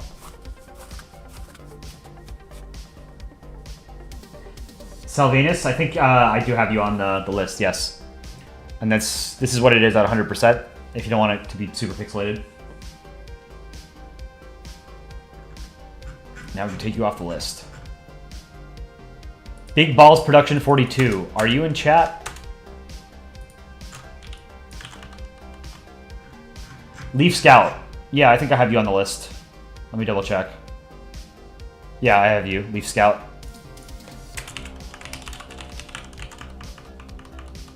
Taylor Dude, can I draw your profile picture? I will add you to the list. It's a very long list. Salvicius. I thought I added you. Yeah. I think I spelled it incorrectly. Let me see. Salvicius. Okay. Yeah, it's a lot of people.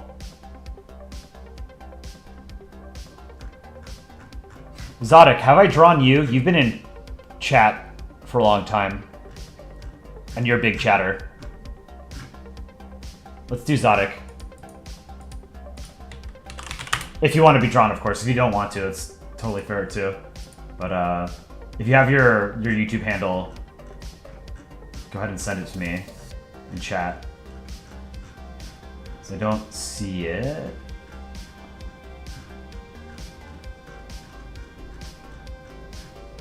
Is it Zodic or is it Exotic?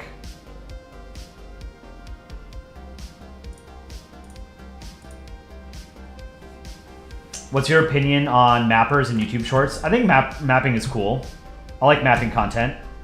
One of the best like mapping videos I saw was World War II, day by day, and like seeing like where the armies moved. Like it was really interesting. Someone asked earlier, I think it was Jacob. Jacob asked earlier what my favorite YouTube channel is. My favorite YouTube channel is Cool Worlds. I'll put it again.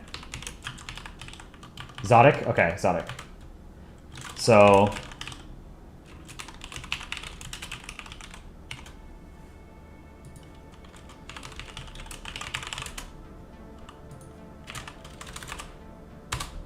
Cool Worlds. If you guys like space content, go subscribe to Cool Worlds. I think it's the best channel on YouTube. But I watch a lot of different channels.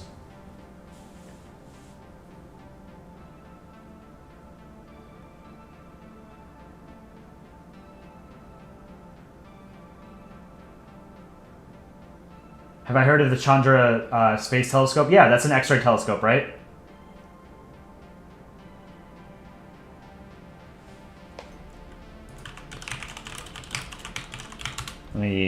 Yeah, the Chandra X-ray Observatory, the world's most powerful X-ray telescope. This was launched in 1999. It was launched aboard the Space Shuttle Columbia on July 23rd, 1999. Sensitive to X-ray sources, 1,000 times fainter than any previous X-ray telescope, enabled by high angular resolution of its mirrors. Since Earth's atmosphere absorbs the vast majority of X-rays, they are not detectable from Earth-based telescopes. Therefore, space-based telescopes are required to make these observations. Chandra is an Earth satellite in a 64-hour orbit, and its mission is ongoing as of 2024. So this mission has been going on for almost 25 years. Pretty cool stuff. Favorite picture of outer space? You like the one of Neptune that JWST took? Let me see if I can find it. There's a lot of space pictures that I've loved. It's hard to pick just one.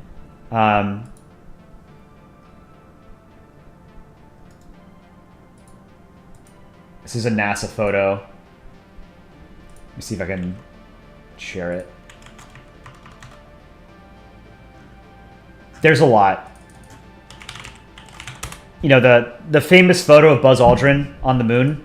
That's like an iconic photo. Absolutely love it. This is one of my favorite shots, taken by the Cassini spacecraft. I'm trying to find out what that moon is in the foreground, because I don't know off the top of my head.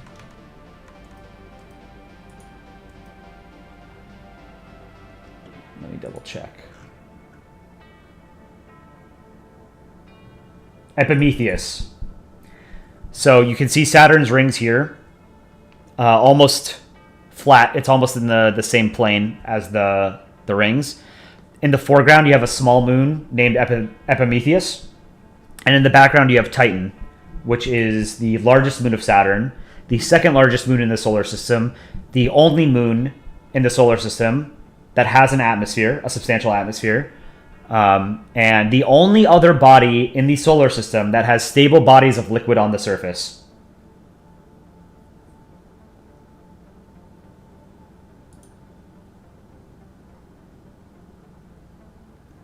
So it's a largely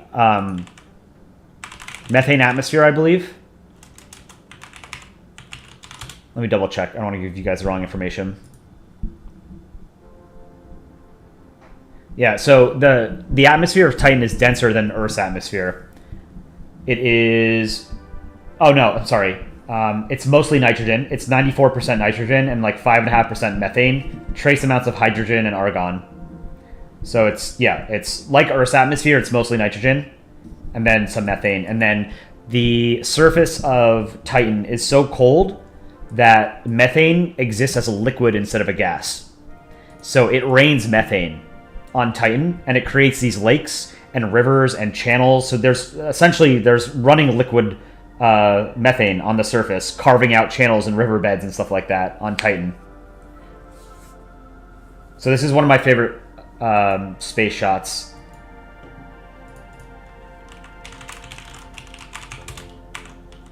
The Eagle Nebula, that's another great one. We can find it. The Pillars of Creation, that's a famous one. I'm sure you guys have seen it. Taken by Hubble.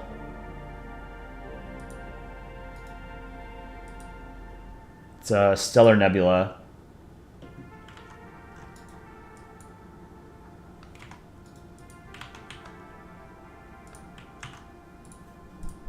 This is a super famous photo. I'm sure you guys have seen this before. This was a shot taken by the Hubble Space Telescope in visible light. So this is what it looks like in reality, or at least in, you know, the visible light wavelength.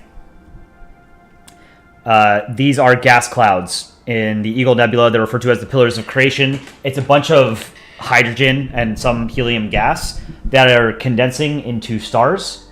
So they're called the Pillars of Creation because as this gas collapses, they reach such high density and such high pressure that fusion starts and it creates stars.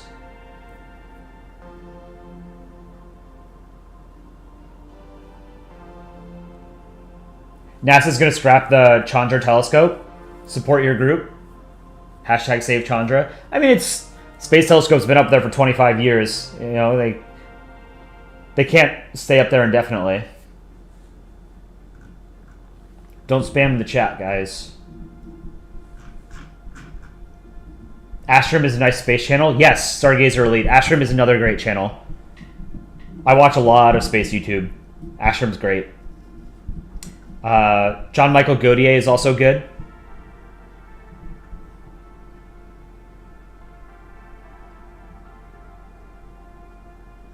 Zodek, did you ever give me your handle? Your YouTube handle? I wasn't able to find it. Oh, you know, it's another cool shot is Saturn eclipsing the sun.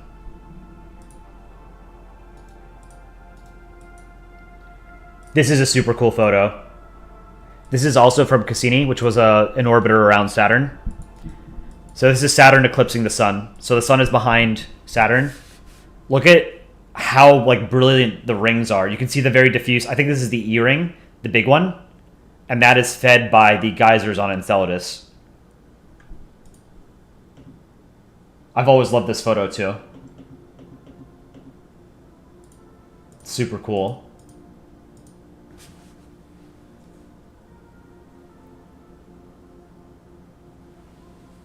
Yeah, in my lifetime, the Cassini-Huygens mission was the single best, most scientifically rewarding space mission. I think probably like the most successful space missions in history are probably the Voyager spacecraft, just because we learned so much from the Voyager spacecraft about the outer solar system, and then you know, the boundaries of our own solar system and interstellar space.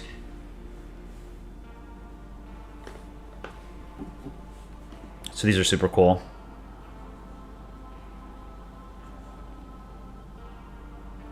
At maybe Zodic. Okay, got it.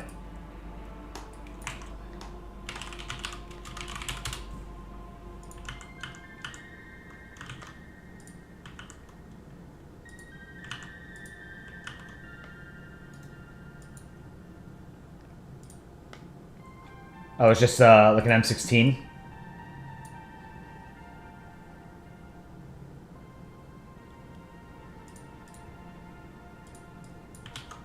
This will be the second non-ball picture. Do Zodic.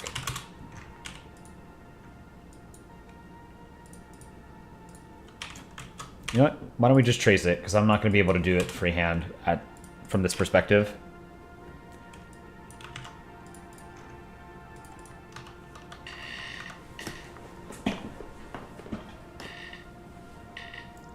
The Orion Nebula is probably your favorite nebula.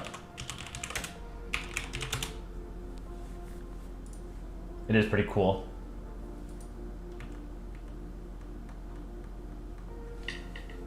Serbia threatened to leave the Council of Europe if Kosovo gets in, which also probably makes it so that they join the EU. Joining the EU is a lot more involved. The Council of Europe isn't like a... it's a very, very weak regional organization. It's not anything like the EU.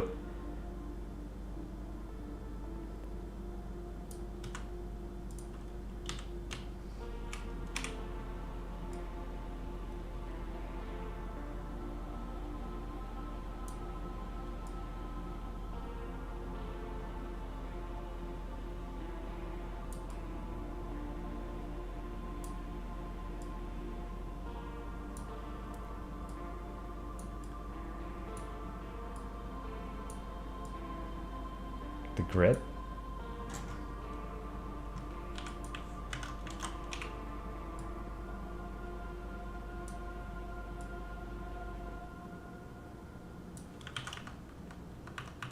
EU is a good economic organization. EU is a good regional organization. It's more than just an economic bloc.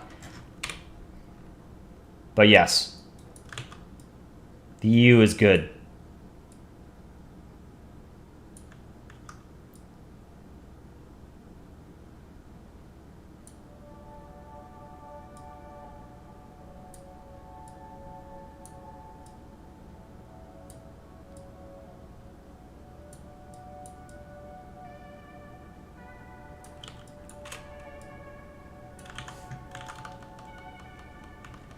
Will ASEAN ever get to the same level as the EU?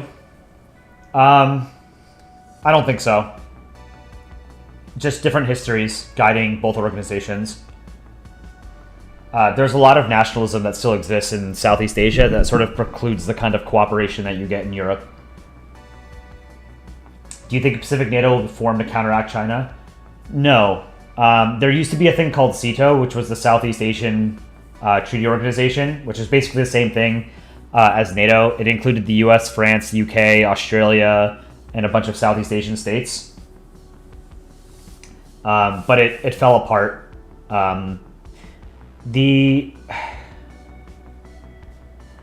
Pacific Asia region, bilateral agreements make more sense than multilateral agreements.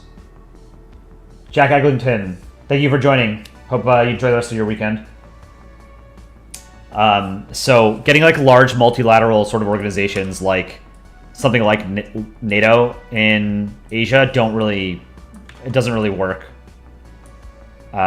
Most of the countries there aren't really interested in multilateral organizations. China chief among them, right? If you're a big country, a big and powerful state who don't need no man, you don't want to join multilateral organizations if you don't have to, because it's easier for you to get what you want by bullying another country, one-on-one. So China likes to engage in bilateral diplomacy rather than multilateral diplomacy. The US generally does both because they want to support a multilateral sort of economic or international order. But at the same time, because the US is a superpower, a lot of the times they'll engage in more bilateral negotiations with a certain country because they feel like they can get a better deal by basically throwing their weight around, right?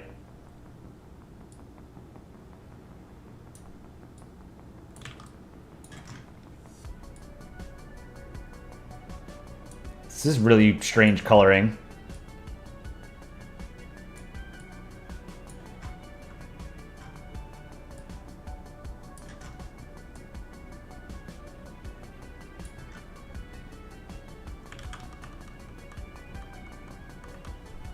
SJW Federation, thanks for joining. See you later. Fallen Birdie, do you think Iran and Israel shall get worse? Hope you're not annoying. No, don't ever say think you're being annoying. The only thing in chat that like we don't want to see are don't spam in chat and like don't bully people, don't be bigoted, But yeah, like if you're asking questions or whatever, and I haven't answered, feel free to ask again until I do. Do I think Israel and Iran stuff will get worse? Yeah, I mean, like, it's happening right now, right? So, there's a fear of escalation. That's the big problem, right? I don't know what's going to happen. I think Iran is straddling a very difficult position because there's a significant portion of the Iranian population that wants to see the Islamic regime fall.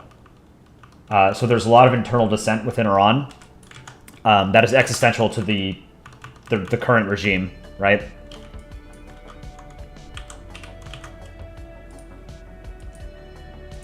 So I don't know what's going to happen, but war is happening.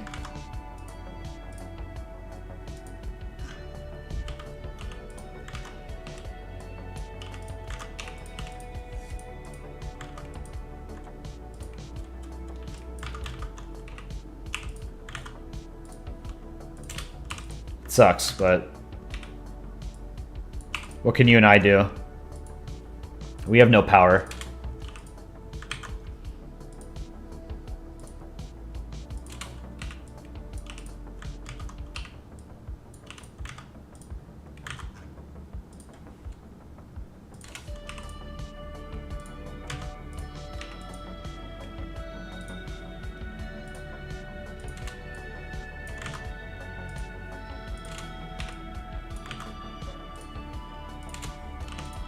Something like this.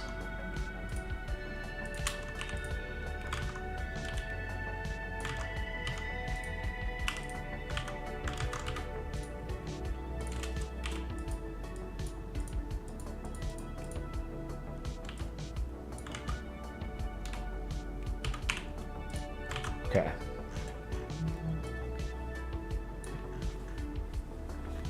You don't think NATO would get involved in a war between Israel and Iran? No.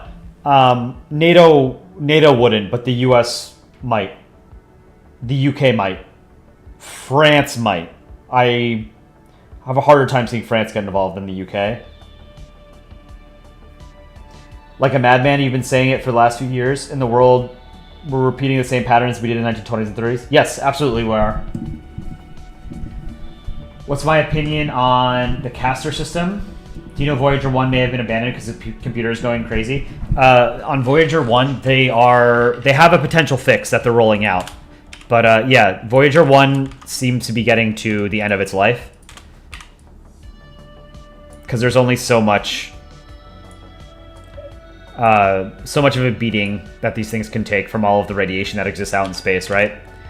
But the fact that the Voyagers have lasted as long as they have so far is just remarkable.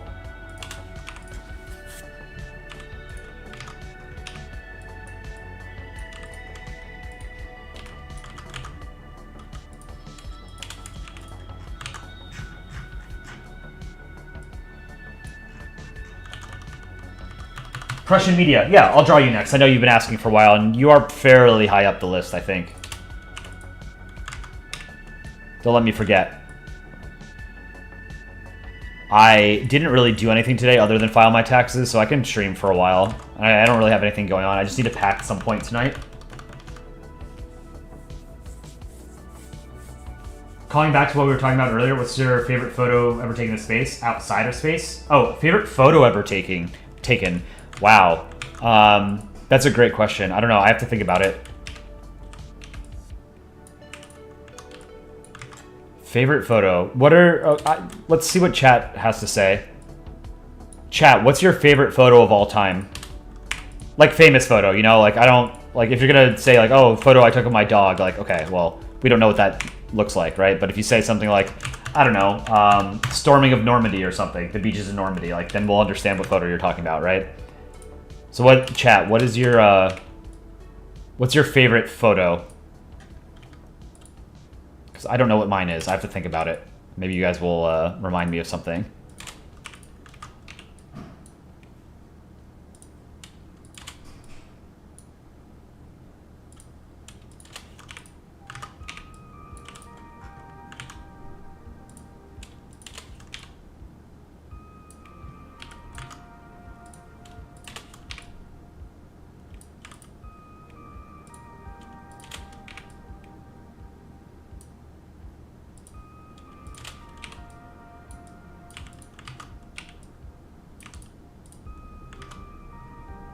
Why are there so many, like, strange, disparate colors in this? Pale blue dot is up there. You know it's space, but come on. Carl Sagan's monologue on it is breathtaking. Yes, pale blue dot is a great photo. Pyro, before and after Mount St. Helens. That's great, yes. Jacob, yes, we have seen your dog. That's a good point.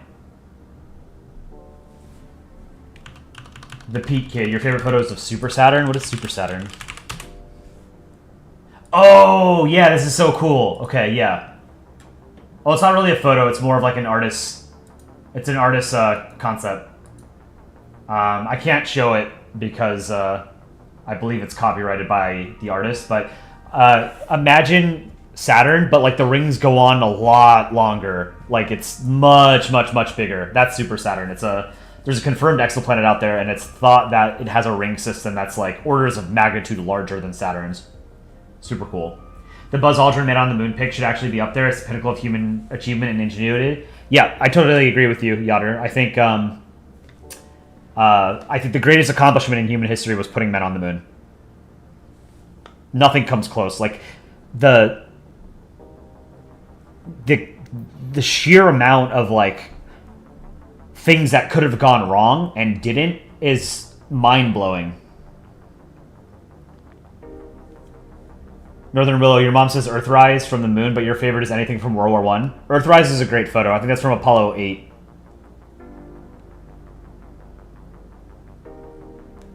Prussian media. You feel like because of this channel's upload schedule, you generate a lot of this channel's traffic? I mean, if I look at the analytics, it's different. Like,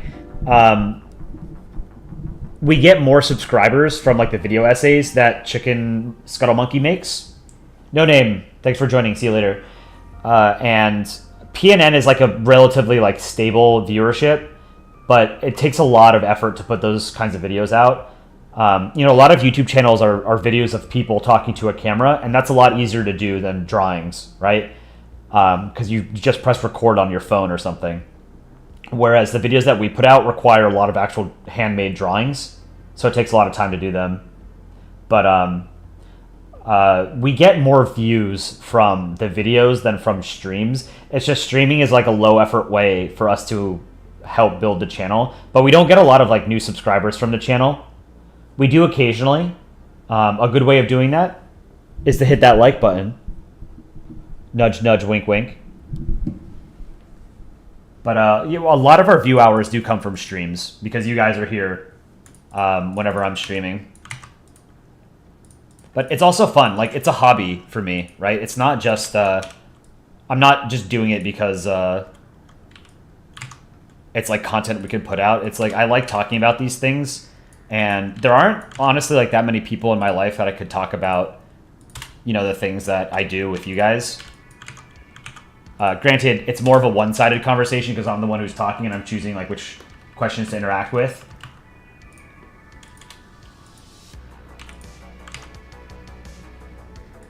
Yeah, let's do that.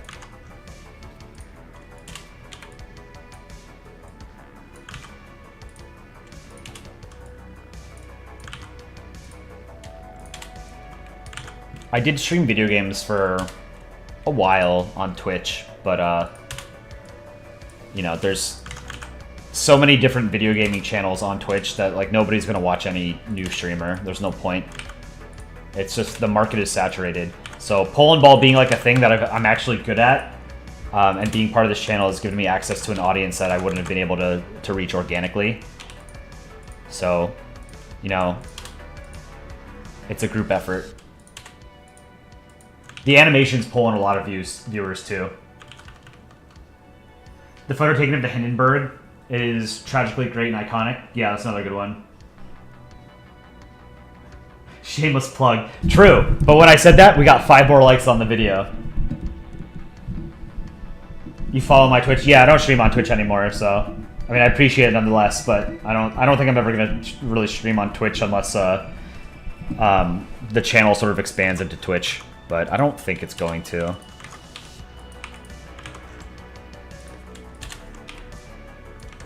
Oops.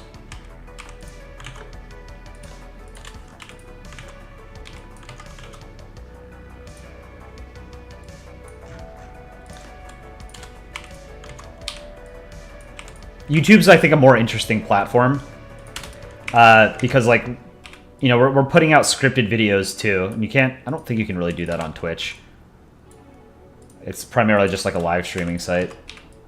I'm also more convinced of YouTube's longevity since it's a Google product and Twitch is an Amazon product. And I mean, YouTube's been around since what, 2005, 2006? It's not going anywhere. Twitch has been in like hot water pretty often. So, I don't know.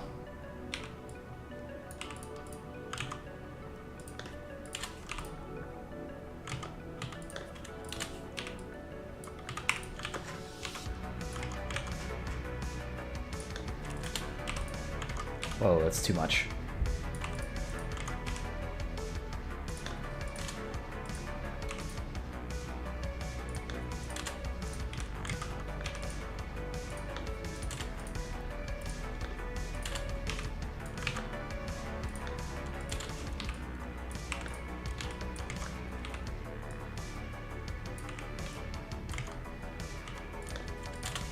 Let's do this.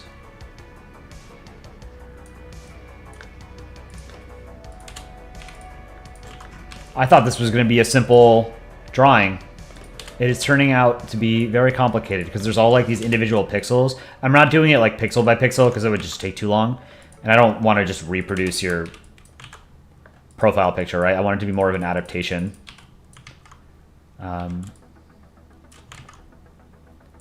Oh, I see. It's sort of like reflections.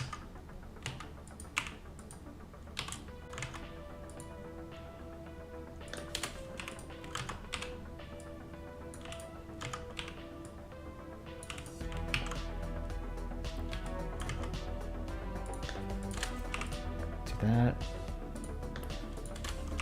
should be more like that. Sometimes just like eyeballing it makes more sense. You forgot England is depicted with a top hat and a monocle like in the UK in Polandball. I don't think it has to be. I think the rule applies primarily to the UK, but people often draw Hong Kong with a top hat and monocle. I don't think that is required, but it's often done because Hong Kong used to be a British colony, right?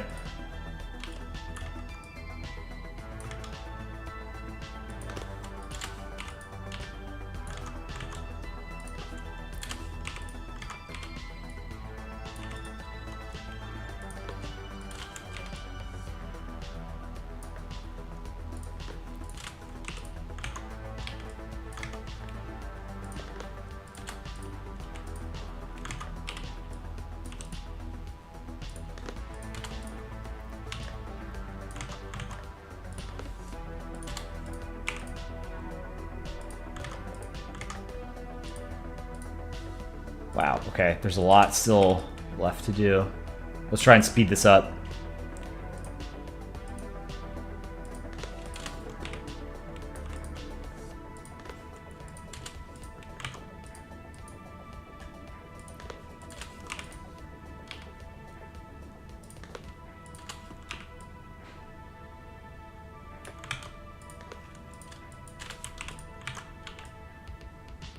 Okay. Hide this. Now I can sort of just fill in with various colors that are nearby to the white spots.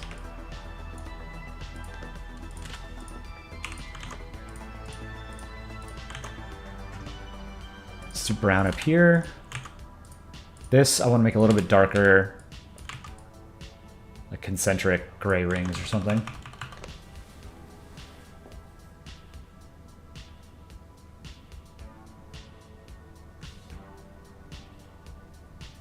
Soldiers riding on a tank in Stalingrad and Pillars of Creation are your favorite photos. Those are good. I don't know like what my favorite photo of all time is. I have to think about it, you know? Let me see.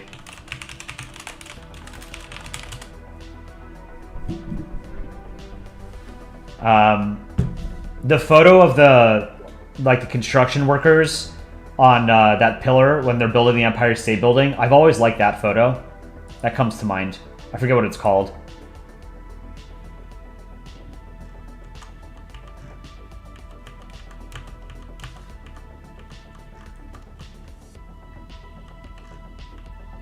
I mean, like, one of my favorite photos would... God, I mean, like, I would choose a space one. Also, like Yoder, I think the photo of Buzz Aldrin on the moon, I think that's probably my favorite photo, but if I had to choose like a non-space related photo, I'd have to think about it more. Lunch atop a skyscraper, that's the one. I'm sure you guys have seen that. Very famous photo of the construction workers building the... Oh no, they're building Rockefeller Center, not the Empire State Building. The Burning Monk in Saigon. That's a great photo. Tank Man, that's also iconic.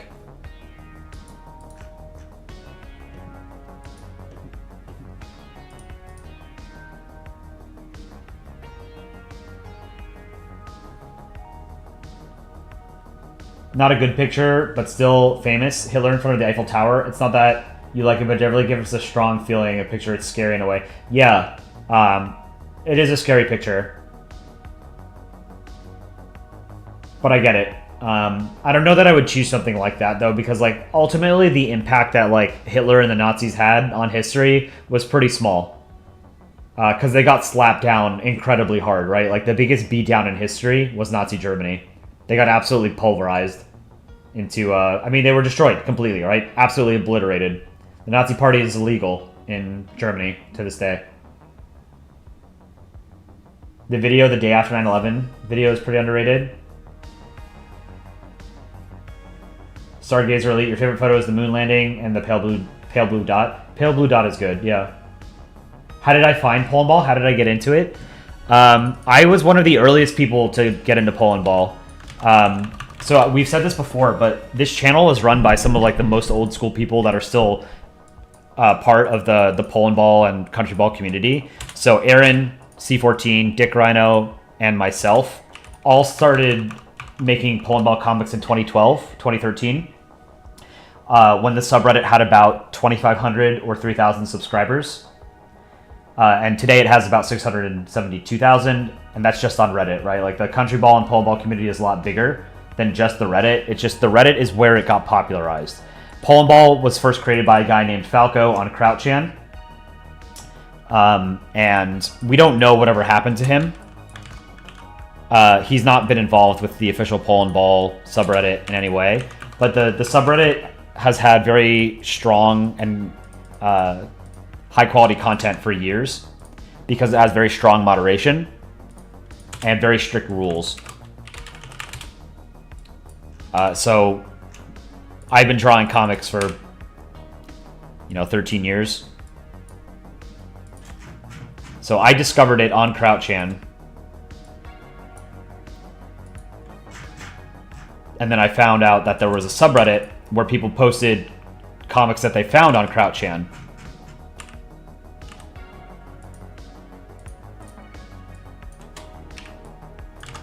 And then I started posting some comics that I found elsewhere on the internet and eventually started making my own comics. There was a time when the subreddit was all burn-made comics, comics that people found elsewhere on the internet, not comics that they themselves had drawn.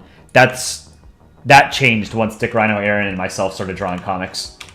And we still do. Aaron draws more comics than he did back in the day. Dick Rhino and I draw fewer comics than we used to, but we still do them.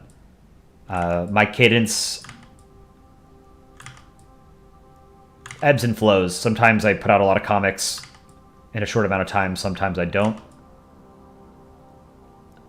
But yeah, so Polandball has always been like my main creative outlet for the past 13 years.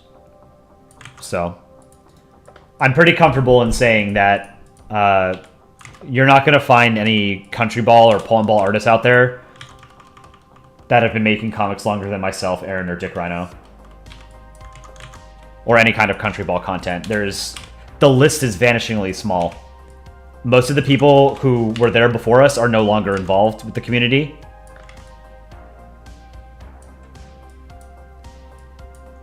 Or the medium at large.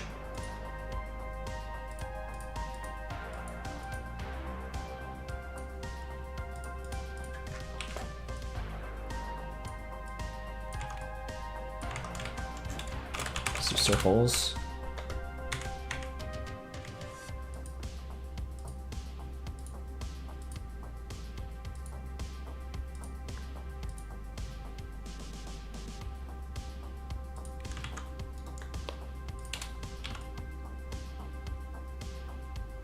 So yeah, I mean we helped popularize Polandball.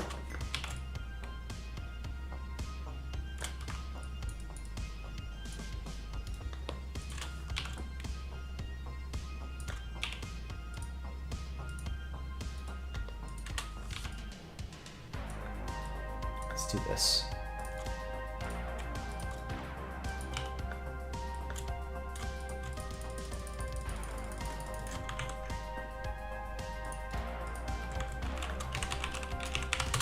Let's do a lighter shade of blue. Actually, here, let's do like white shades or some lighting, you know? Do this.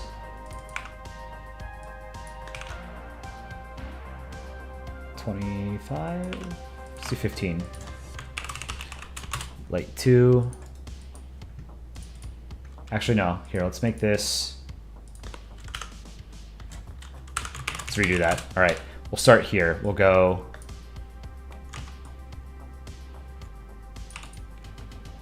This will be 15. No, let's do 10, and then I'm going to duplicate this layer.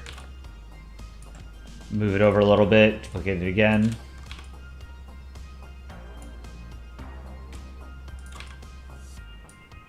One more time.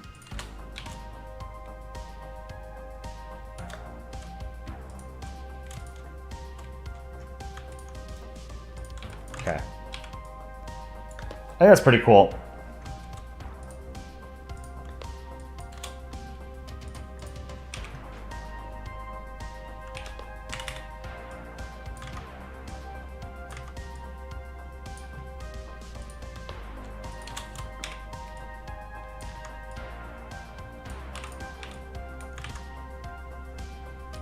Maybe even lighter.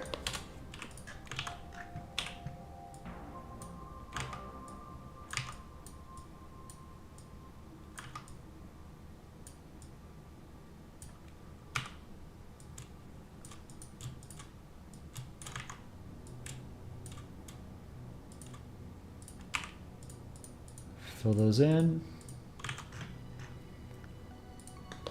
So a couple of these dark lines.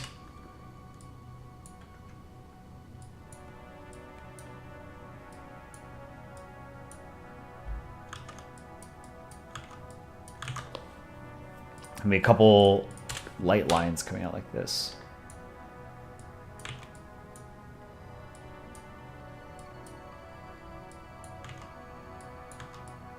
This is cool. I don't know, like what this,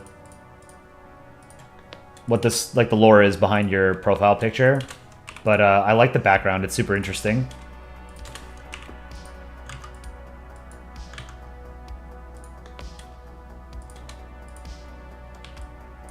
Okay. That was fun.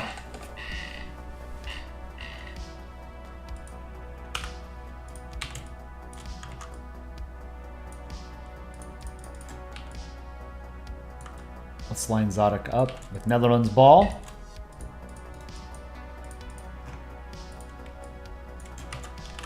Who did I say was going to be next? I forget.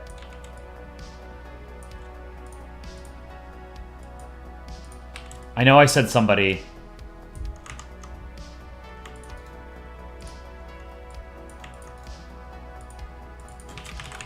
Back down. All right, Zodic, there it is, zoomed in if you want to take a screenshot.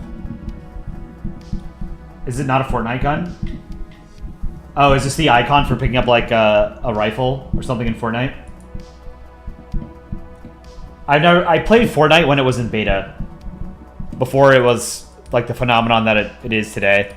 I remember not liking it, so I never played it after beta. But I liked PUBG. I was really into PUBG when it came out. Prussian media. Yes, thank you, chat. Good job. Thank you for keeping me honest. Prussian media. Okay. Did I have Zodic on the list? I don't know if I ever even added Zodic to the list. I don't know if you ever asked, or if you did, I just didn't see it. Okay, let's do Prussian media. Yeah, you just trace it and change the colors? Okay. Is it like an orange background in Fortnite? I want to say it's orange, but I don't know. Polandball community lore has to be your favorite topic to talk about. That's very niche. Manny to the max. Are you not on the list? I think you are. You've been here for a long time. No, there's no way you're not on the list. Mr. Gruber 2, we have to get to you as well. I saw you in chat earlier and pretty high up on the list. Is Manny not on here? Do you guys see Manny on the list? Stargazer Elite, you're not a fan of Fortnite, but they recently released a very cool moon map game mode thingy.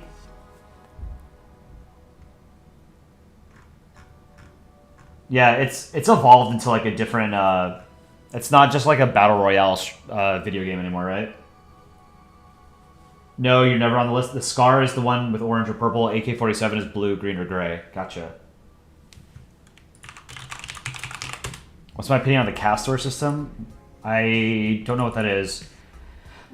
Castor is the second brightest object in the zodiac constellation of Gemini. It has the Bayer designation Geminorum, something Geminorum. Some Latin letter. Greek letter, I don't know. A Geminorum. Just Latinized to Alpha Geminorum. Abbreviated Alpha Gem, or... yeah, Alpha Gem. It's one of the brightest stars in the night sky. The system, let's see. It's a six-star system. Castor AA, Castor AB, Castor BA, Castor BB, Castor CA, Castor CB. Okay. So there's 6 stars in this solar system. That's crazy. You've heard of the 3-body problem. Now we're going to introduce you to the 6-body problem. The Pete Kid. Can I add you to the list? I think I have you on the list, don't I?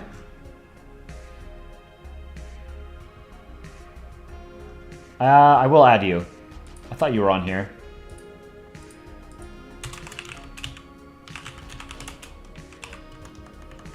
New Zealand ball. The photo you like are the Anzac landings in Gallipoli. Let me see. I'm pretty sure I've seen them. I don't remember off the top of my head, though.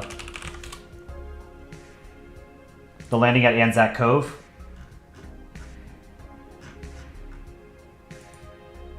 New Zealand troops landing at Gallipoli. Yeah, I've seen this photo.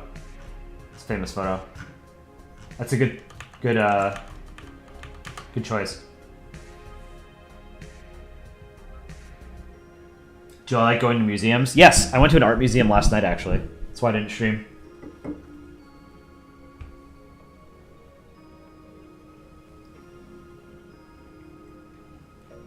Manny to the max, you're not on the list. You know what? I'm going to put you at the top of the list just because I know you've been in stream for a very long time.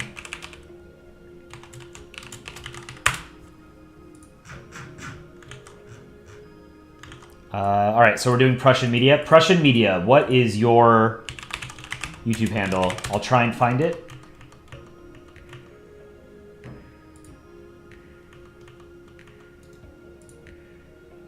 Is it great _ Prussia? Yeah, I think I found it. Okay.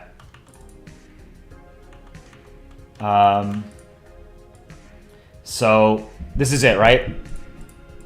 I think this is the Prussian flag on the left, and I want to say this is the Nazi flag, the Nazi Germany flag. I can't draw that on stream.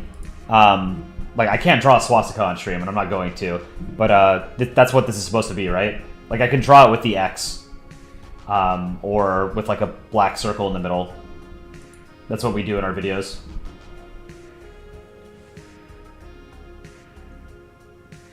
The Day the Strength of Men Failed comic that I made was funny. It's where the Soviet Union stabbed Nazi Germany and a Pole necklace drop. USA told the USSR to throw it in lava.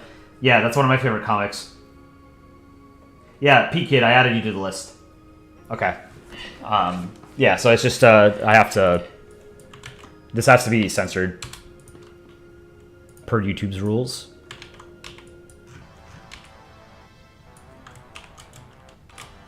Alright, this layer will be called balls.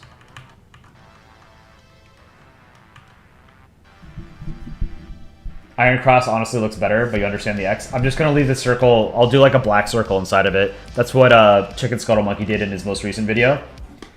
Or no, not his most recent video. One of the video essays that Chicken Scuttle Monkey did, he just drew a black circle inside of the white circle.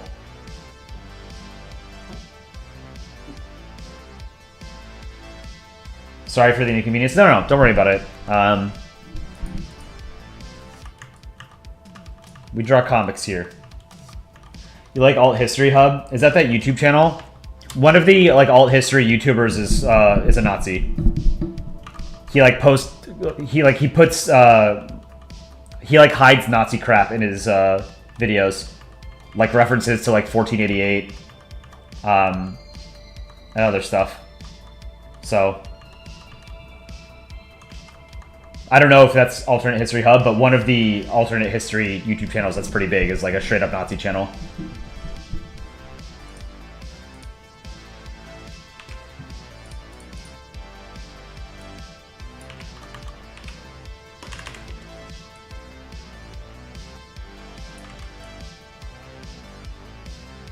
The Prussian flag is pretty cool.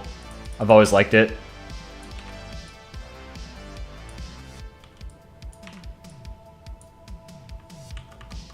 You mean Zoomer Historian? It's Mr. Z. I forget which one it is, but like whichever channel it is, it occasionally pops up on Reddit, and people like remind them that like this dude is a Nazi. Like, don't watch his content. This is the problem with it's called the alt-right pipeline or something like that. Here, let me find this.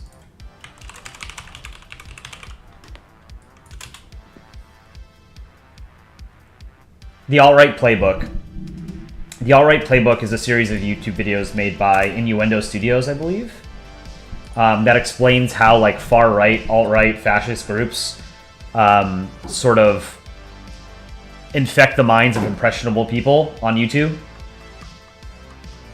You know, like the way that like far-right groups like the Nazis and other fascist groups have historically expanded their membership or sympathies among other people is through deception and softening their image.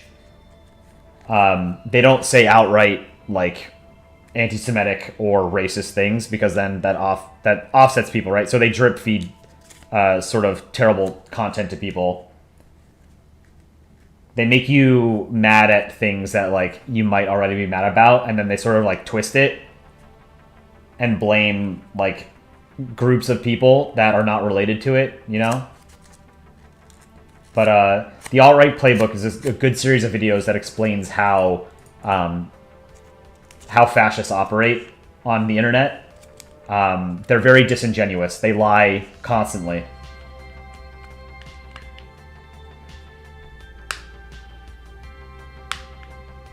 Leaf Scout, you like Greenland's flag? Yeah, Greenland's got a great flag. That's an S-tier flag. It's a very unique design. I'm a big fan of it.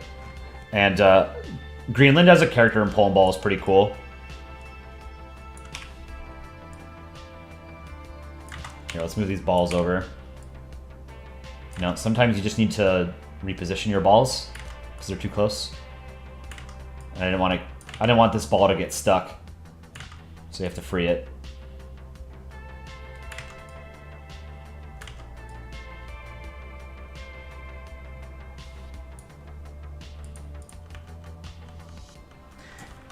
You can explain this profile picture. So Prussia is reading the report on World War II because right after the state of Prussia got annexed and now Prussia's not even a state. Yeah, some of the like post-World War II plans and post-World War I plans, what was it, the Morgenthau plan? Was basically like deindustrialize Germany by basically like turning the Ruhr area and Prussia into like rural agrarian states. But yeah, Prussia doesn't exist anymore. It's a cool name, Prussia. But, you know, this is why you don't start world wars and then lose them. You know, among other reasons.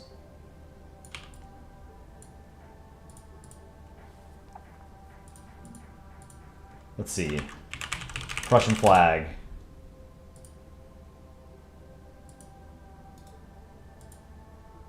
You know, all of these flags that have eagles and birds on them, they must have been designed by people that have, like, never seen a bird. It was just, like, described to them. Because this is, like, a really shitty bird. Birds don't look like this, you know?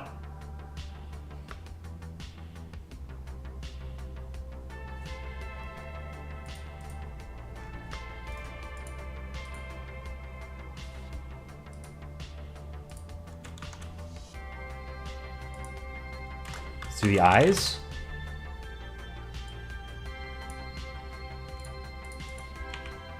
Two pixels.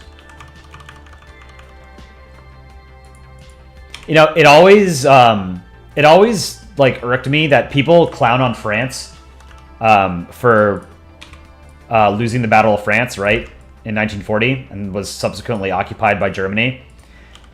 When historically France has, like, the winningest military record of any European power. It's just, you know, they lost one battle in World War II. They did the lion's share of the fighting for the Allies in World War I. Like, if Germany was the principal combatant in World War II on the Central Powers side, the Allies, the Triple Entente, the main power was France, and it wasn't close. But yeah, so like the thing that bothered me is like people clown on France for losing, but then like in the same breath, people will like talk about how Germany conquered, you know, like all this territory, either, you know, like the German Empire or Nazi Germany, like, but Germany still lost both wars, right? Like how does Germany get away with like having a reputation that it doesn't deserve, you know? Germany lost both world wars very hard, you know? France didn't. France won both of them. You know, the Battle of France was a setback, but ultimately France still won World War II. Oh, they got bailed out by the British and the Americans. I mean, kind of, but also that's part of wars. Like, if you're able to have like more powerful allies than your enemy, that's part of war too. War isn't meant to be fair, right?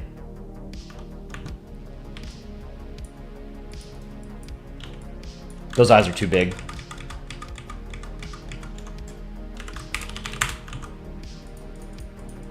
You know, the fact that Germany wasn't able to get a more powerful ally, I mean, Germany didn't have any allies more powerful than itself, right? The UK and France both had allies more powerful than themselves. So, really, it's a skill issue. Germany sucks at war. There, I said it. They lost 2 world wars. They don't deserve, like, the praise that people heap on them.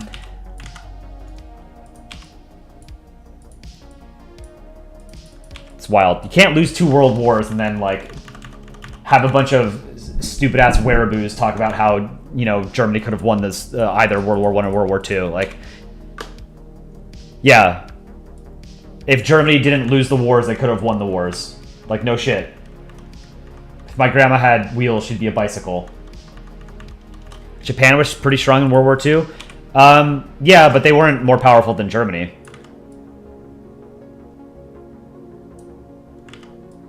They were a much weaker industrial power. But it's also hard to compare because they were more of a naval power than a land power. And Germany was more of a land power than a naval power, right? Whoops.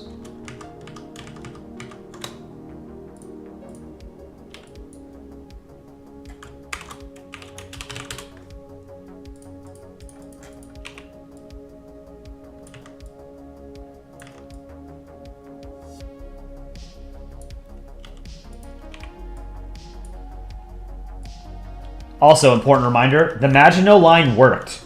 The Maginot Line forced the German army to flank the entire line.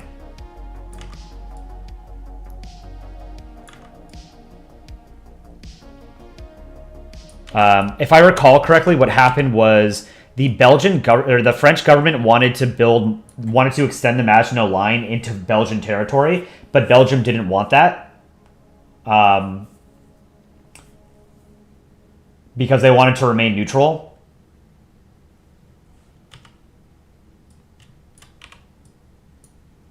They didn't want to get drawn into another war between Germany and France. And that ended up costing both France and Belgium. Because, again, Germany didn't respect Belgian neutrality. And Belgium was, you know, occupied by Germany. And because the Maginot Line didn't extend into Belgium, there was a flank that the Germans exploited in the Ardennes, right? War is bad? True. Not a hot take, but yes, war is bad. But it's a very easy thing to say, you know?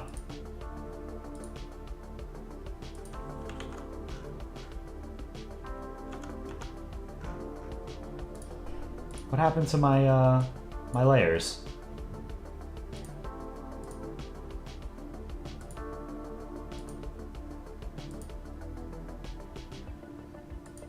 What happened?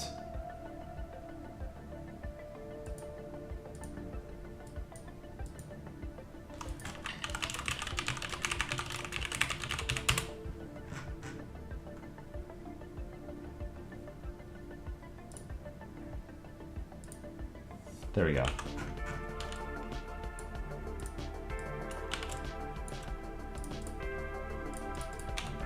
Let's do 1 pixel.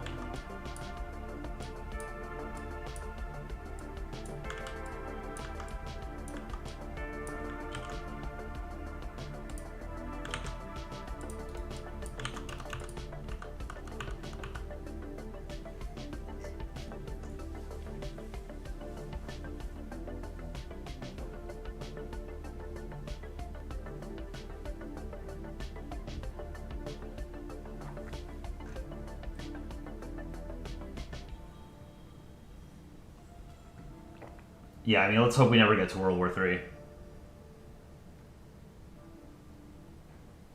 What do you think of Tuvalu becoming a digital nation? I don't think it'll last. I think if climate change and like sea level rises wipes out a bunch of those small island nations, they do have like agreements with the Australian government and some other governments to basically like bring their people and have like autonomous sort of semi-nationhood status, semi-state status or something in some parts of the country.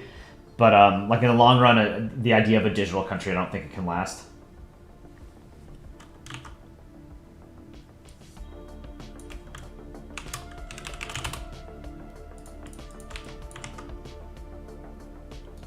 Let's merge these. These are the balls. We got both of our balls here.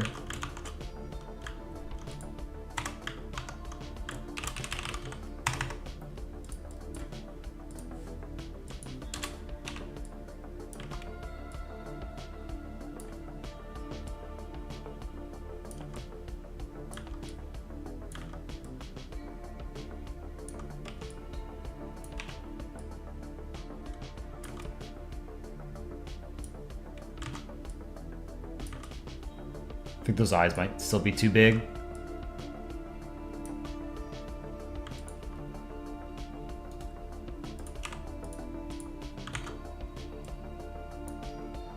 Yeah, I think those eyes are too big.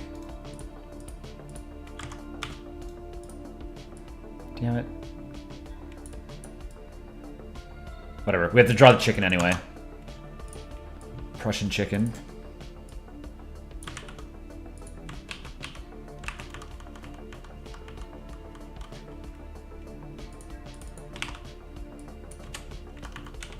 Will Aaron C14 narrate the PN episode? Aaron's probably going to produce a lion's share of the content for the next episode, I think.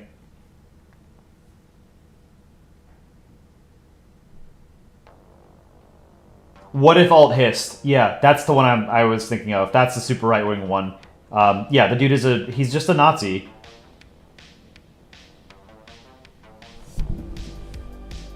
I'm like 99% sure that's who I was thinking of. Can Prussia's eyes be facing southeast and be smaller? Yes.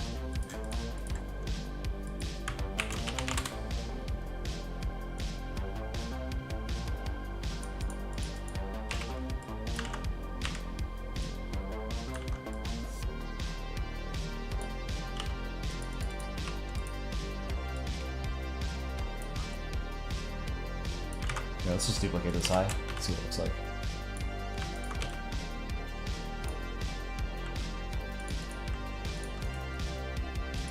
That's better.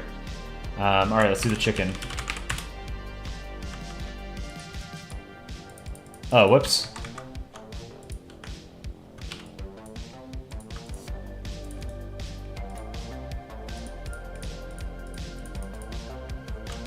Hide the eyes. No! Whatever. Alright, chicken.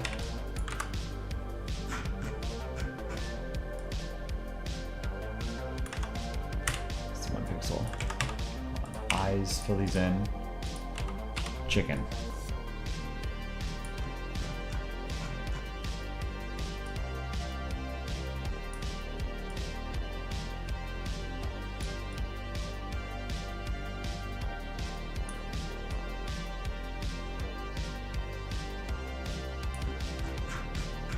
Do the legs, body.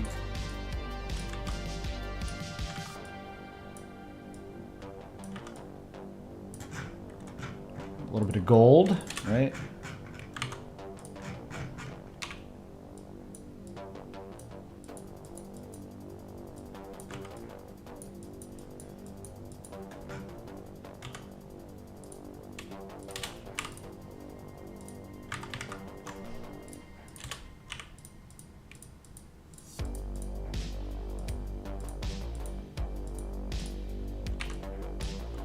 Something like that. Is the beak open? Yeah. It's a stupid looking bird.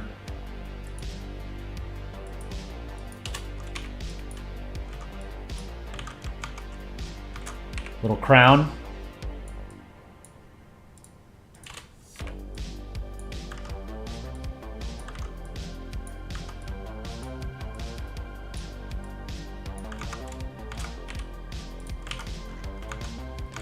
Give it an eye.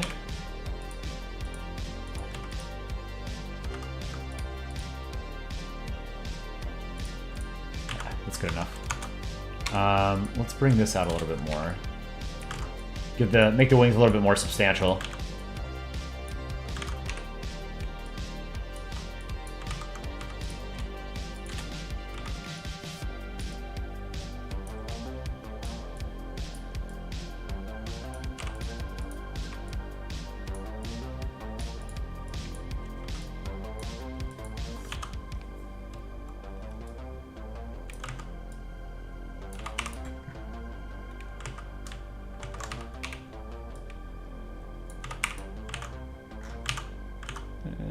Let's see.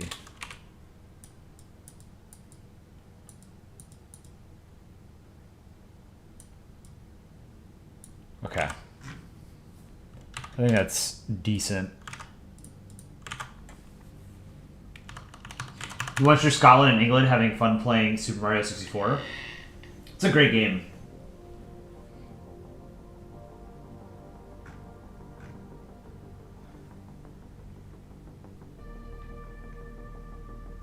You never like What If Alt Hist, but his name doesn't even fit anymore. He hasn't made alt history in over 2 years.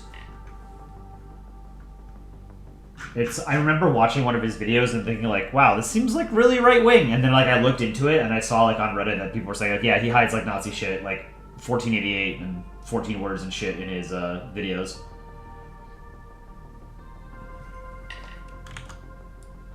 So yeah, I'm not here for that. I mean, I think it's pretty obvious, but if you guys don't know, I am pretty left wing.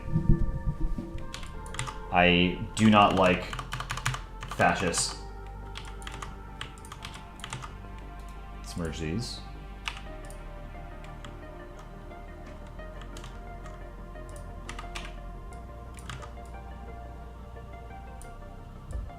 No one should like fascists. Fascism is a bunk ideology.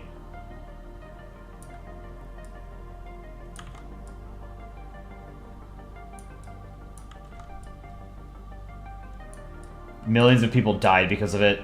Stupid as hell.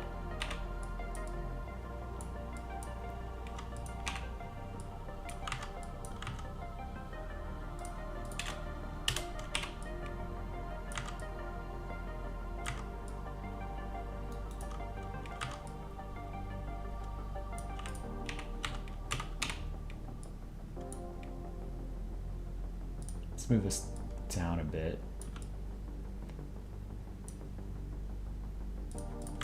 Is he sweating? Yeah, he's sweating. Okay, let's do some sweat.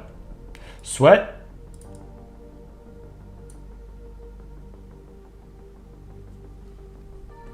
You're right-wing, but you hate Nazis and respect all opinions? No, there are some opinions that you can't respect, that don't deserve respect. Nazism is one of them. You can't, like, hear me out, bro, when it comes to Nazism or fascism. They're straight up evil. Like, it cannot be emphasized enough how goddamn evil Nazism was.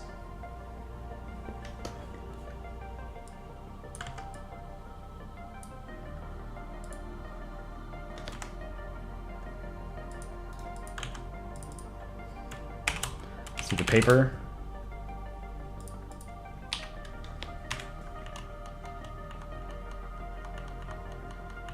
Fascism is a mood, not a logic-based ideology.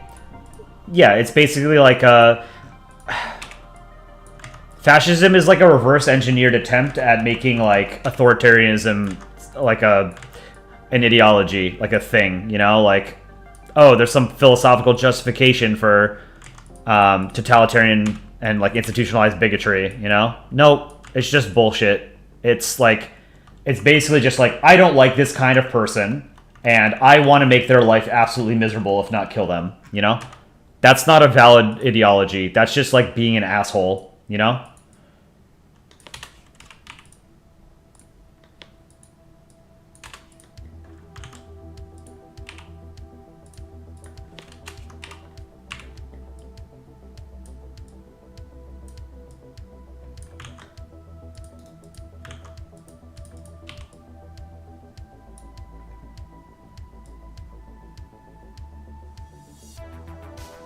Something like that.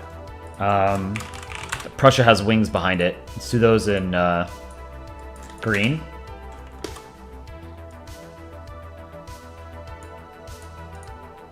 Get rid of this.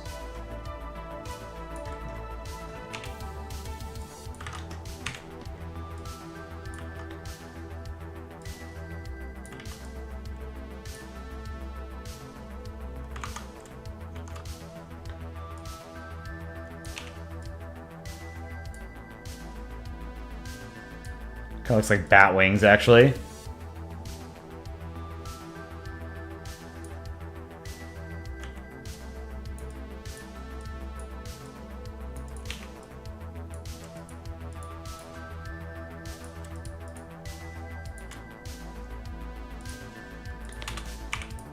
Whoa.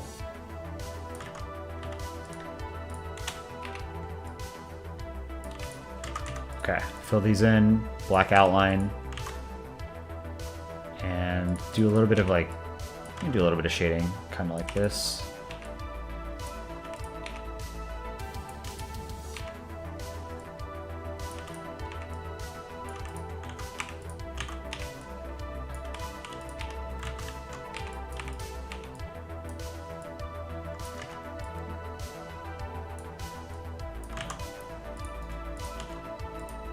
Clean that up. It'll be cut off a little bit by the border as well.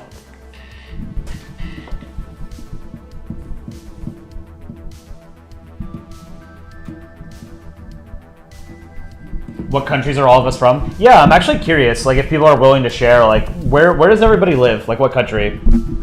So I'm in the US. Fallen Birdies in the UK.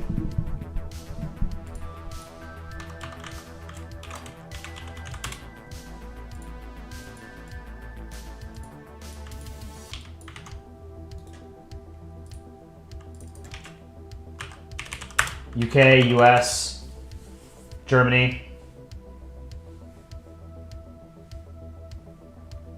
US, Germany, Germany. US, Germany. It's a lot of US, UK, Germany. Yep. South Africa, Sweden, Sri Lanka, Indonesia, Vietnam, Mexico, Taco Land.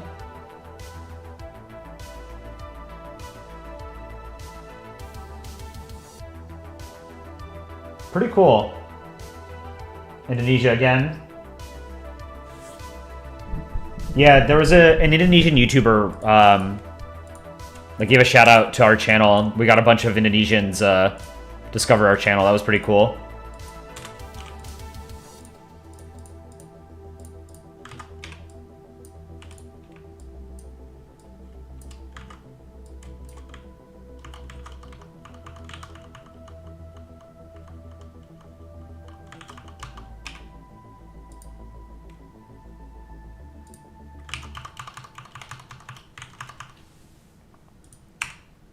Okay, we need to do those photos in the background.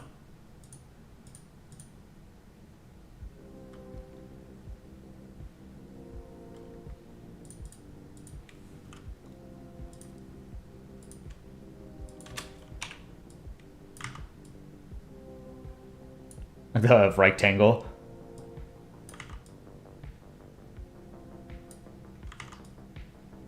Oh man, I haven't drawn a rectangle in a long time.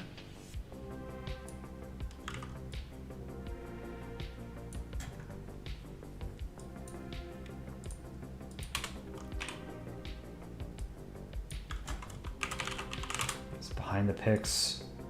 We'll do the like the hangers or whatever. What are they called? I don't know. Portrait hangers? Photo hangers?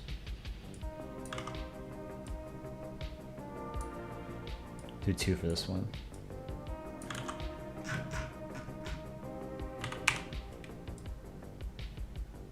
So it looks like rectangle in Prussia on the left one, right?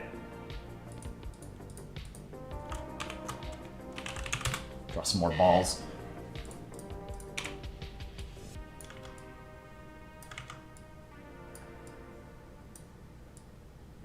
Rectangle is, I think, underused now. Rectangle used to be incredibly overused because it was such a funny character, but it was very much like the joke got played out. I'm pretty sure. So in the subreddit, we have something called the joke life preserve, where the subreddit will temporarily ban certain topics just so that we get a greater diversity of comics and not every comic is about the exact same thing, right?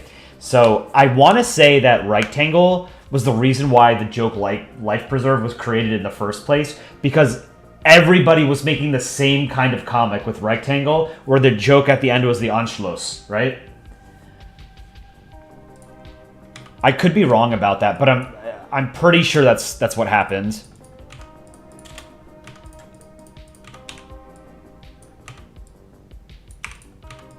It's really straining my memory.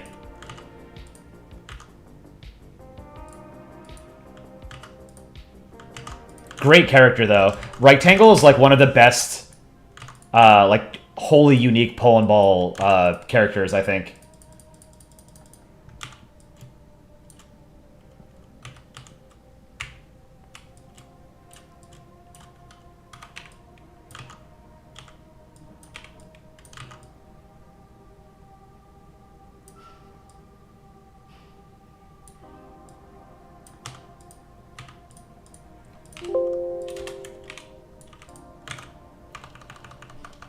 If we're alone in the universe, that's scary. Yeah, I agree. I think it's scarier to think that, like, the universe is as big as it is and it's empty except for us. Omskbird is great too. I don't think Omskbird is unique to Polandball, though. I think it came from something else and it was incorporated into Polandball. Rectangle's cute. I should make a comic about Rectangle. I haven't used Rectangle in a long, long time.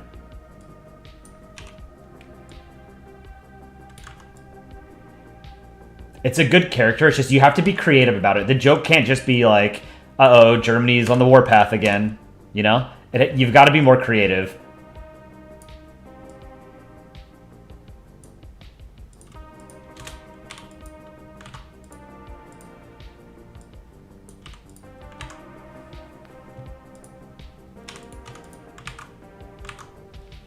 But it's a very good character. If done right.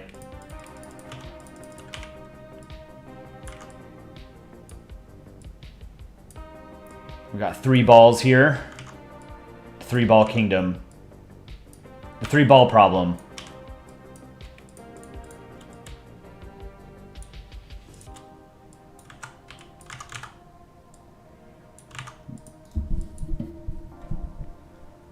Germany's sick of losing war.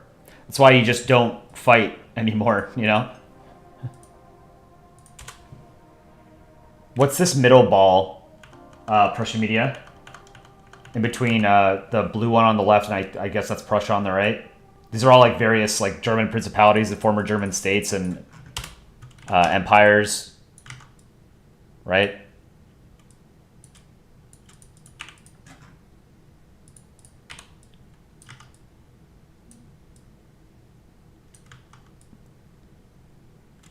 Yeah, I need to come up with a creative rectangle comic.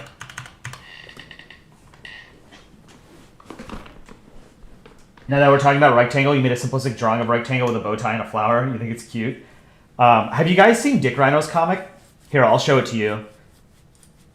I think this might be one of the best, if not the best, rectangle comic ever made. Let me find it.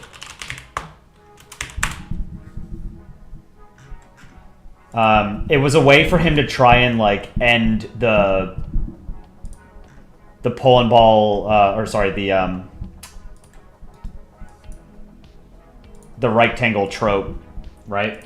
He wanted to sort of retire the Anschluss joke. So this is called Thank You Very Much. This was first posted many years ago. When was this? It was originally posted 8 years ago, and he has reposted it twice. Once 7 years ago, and then again about a month ago. So again, this is called Thank You Very Much. It is a meta comic, and I'm reading his comment. It was Dick Rhino's attempt at retiring the surprise Anschluss trope. Tonight, relevant country comedy slam. The nighttime is the right time. Tomorrow, Poland gets roasted. Why are you make fun of Polish history? So they're entering the theater. When thinking he was going to get the AIDS, he made protective device so do not having to touch the homosexual directly. So you could say, instead of tinfoil hat, Ear was wearing the tinfoil gloves. Say the thing, boo, get him off the stage. Boo, say the thing. I have not come here to listen to your German comedy. You give us what we want, damn it. Could be the home and watch his rerun on All in the Euro Family now. Say the thing, boo. It's so sad. If it's on the Pickelhaub. Guten Tag, surprise Anschluss. Ha ha ha ha ha. First you are think he be friendly, but no. All of a sudden, he lean over you and say, and take your Alsace-Lorraine. It's always so funny. I am here and experienced so many times, but still cracks me the up. Oh. This is probably my favorite rectangle comic. This is so good. Seeing a Comedy Central roast for countries would be hilarious. I agree. He said the thing. One of like the very strange like human traits that we have is anthropomorphizing things, right? And like empathizing with things that aren't real or aren't human, right? Like you read this and you feel bad for a cartoon character that doesn't exist, right? That is a uniquely human trait. It's wild that we're capable of doing that, you know? Yeah, this is a really sad comic, you know? Here he is trying his stab at a comedy career. Everyone wants to hear him just say the line. Just say the line. Yeah, this is, God. It's so well timed. Like, look at how resigned he is here to his fate. And it's fun, like, the little beady eyes are so good. What a great character. Surprise Anschluss. Oh, this one's great. It's like staring into the abyss. You never thought you would feel bad for some colors on a screen? Yeah. The human brain is capable of feeling bad for like a collection of 100 different colored pixels. This is so good.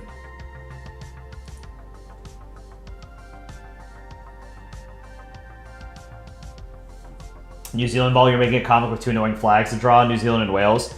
I think Wales is a little bit easier to draw. You can just phone in the dragon. You don't have to spend a lot of time on it. The New Zealand flag is a pain in the ass to draw, though. Remember, if you watched I think it's the most recent Polandball podcast with Bioeditor and Vorsprung, both Aussies. They touched on the topic about why, you know, despite Australia and New Zealand being English-speaking countries and being part of the Anglosphere, there really aren't a lot of comics about them in Polandball. And the reason is because the flags are a pain in the ass to draw. No one likes drawing those flags. It's annoying, you know? Like, I personally would draw more comics featuring New Zealand and Australia. But I don't, because I don't like drawing those flags. It takes way too long.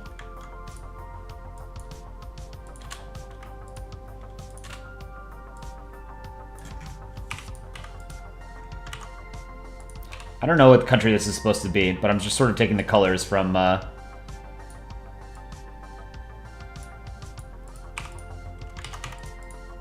your profile picture. And then I think it's Prussia on the right, again.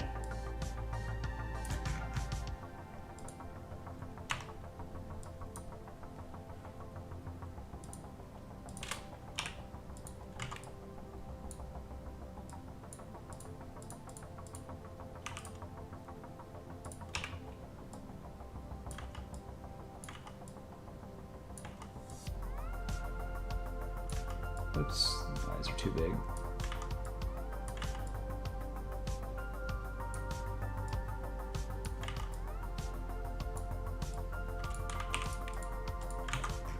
Okay, and then the last one up here is looks like the Austrian Empire, right? The black and the gold. And then what's the one on the left? The middle ones are Saxony and Bavaria. Oh, okay. Saxony. Oh, I see. Okay. Oh, there's two in there. Oh, okay. It's Bavaria on the left.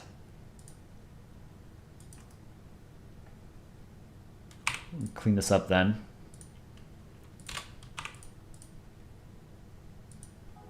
It's a darker green, the Saxony, the flag of Saxony.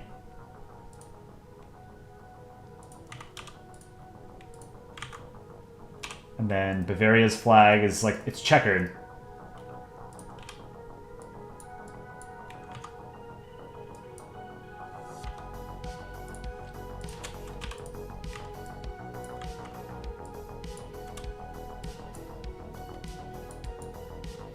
Something like that.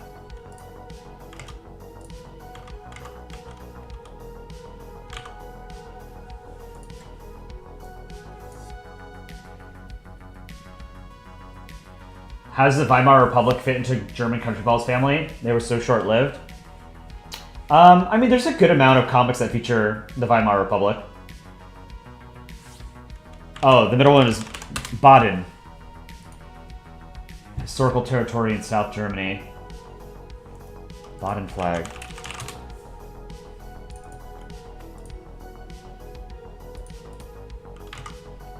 Okay, so there needs to be another ball in here. I see.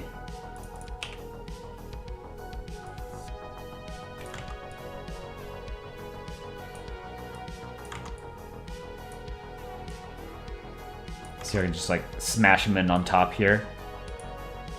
Flag of Baden is red and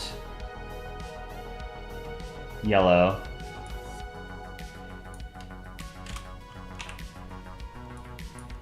Oops. Take this red.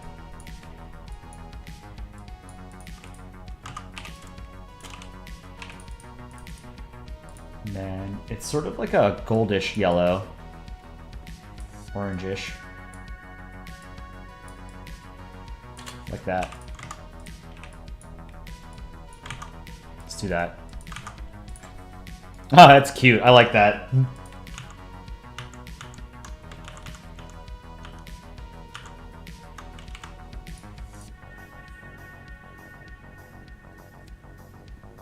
Have you ever watched How to Make a Germany, How to Take Care of a Germany? I have not. What are those? Question for you all. How many of you have submission rights r/Polandball? Oh, that'd be interesting to know.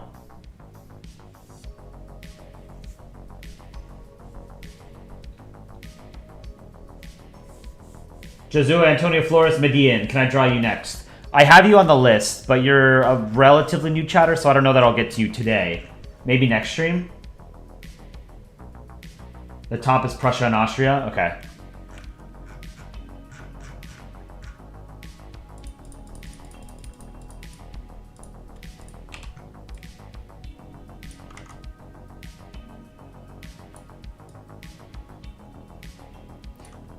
Austria really played their cards wrong. Just a complete non-factor now, you know?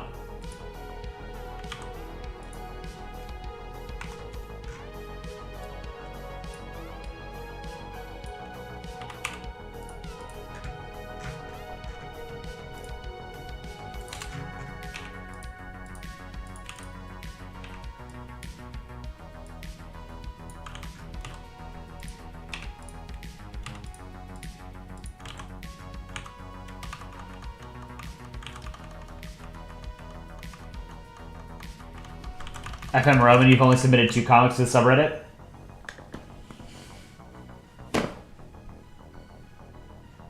Start the Israeli. Guys, I know how we should solve the Israel-Palestine conflict. We give it to Spain. The Spanish king still has the title of being king of Jerusalem. Just give it to someone else.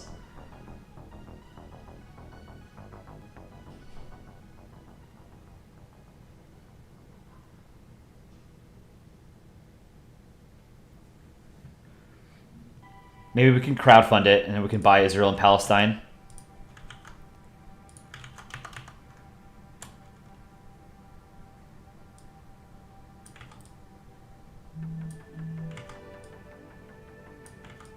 Oops.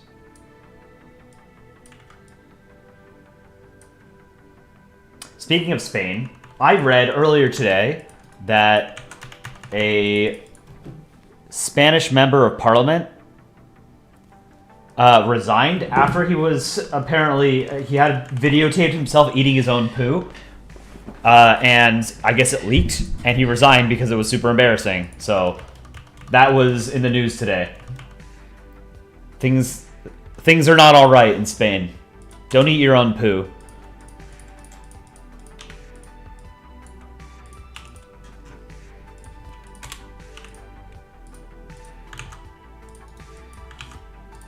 Okay, this is looking pretty good. I'm gonna do like a soft background.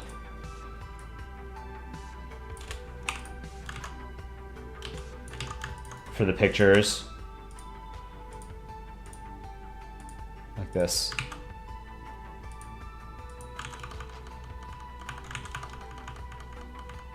Oh yeah, that happened. He was a youth representative. Oh, what a way to end your political career. Yeah, don't eat human feces, even if it's your own. It's not all right.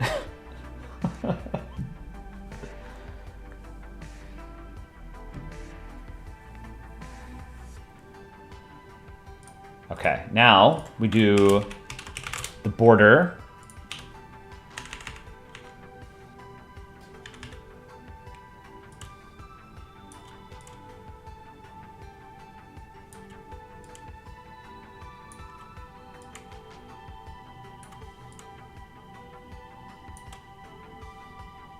These bat wings.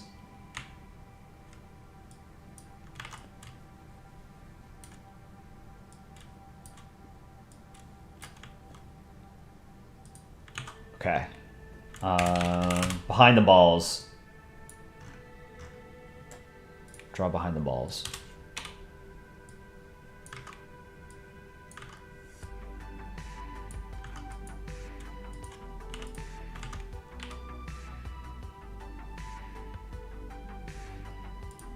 This needs to be white.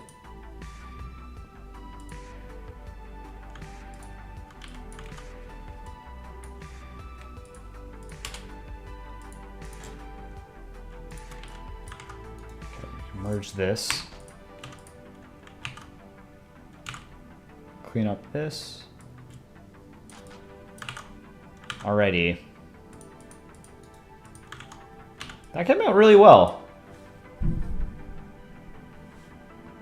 Here, I want to make the sweat droplets more complete.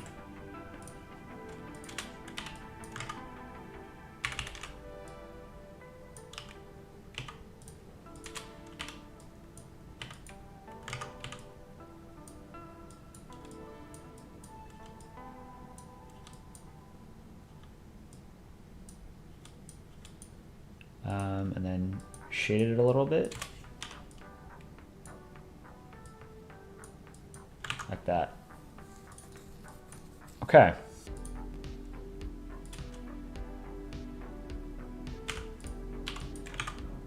Prussian media.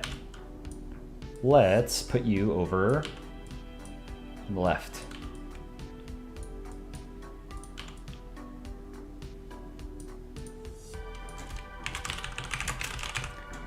Future of medium. 15 point. Let's center them. Good.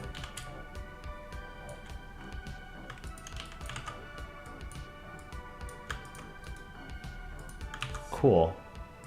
All right. Well, this is what it looks like at 100%. So if you want to take a screenshot, go for it. I'll zoom in as well.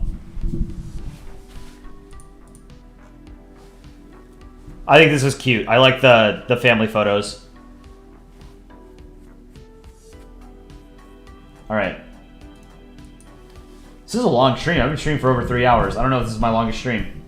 But it is just past 9 p.m. for me. So I think I'm going to wrap things up there tonight. Thank you all for joining. Please drop a like on the stream if you enjoyed it. Or if you didn't enjoy it, I don't care either way. The like just helps our channel become more viewable by other people. It's the best way for us to grow the channel. So if you care or you don't care, it takes no effort. Just drop a like on the channel, on the stream, subscribe, whatever. I will probably next stream on Wednesday.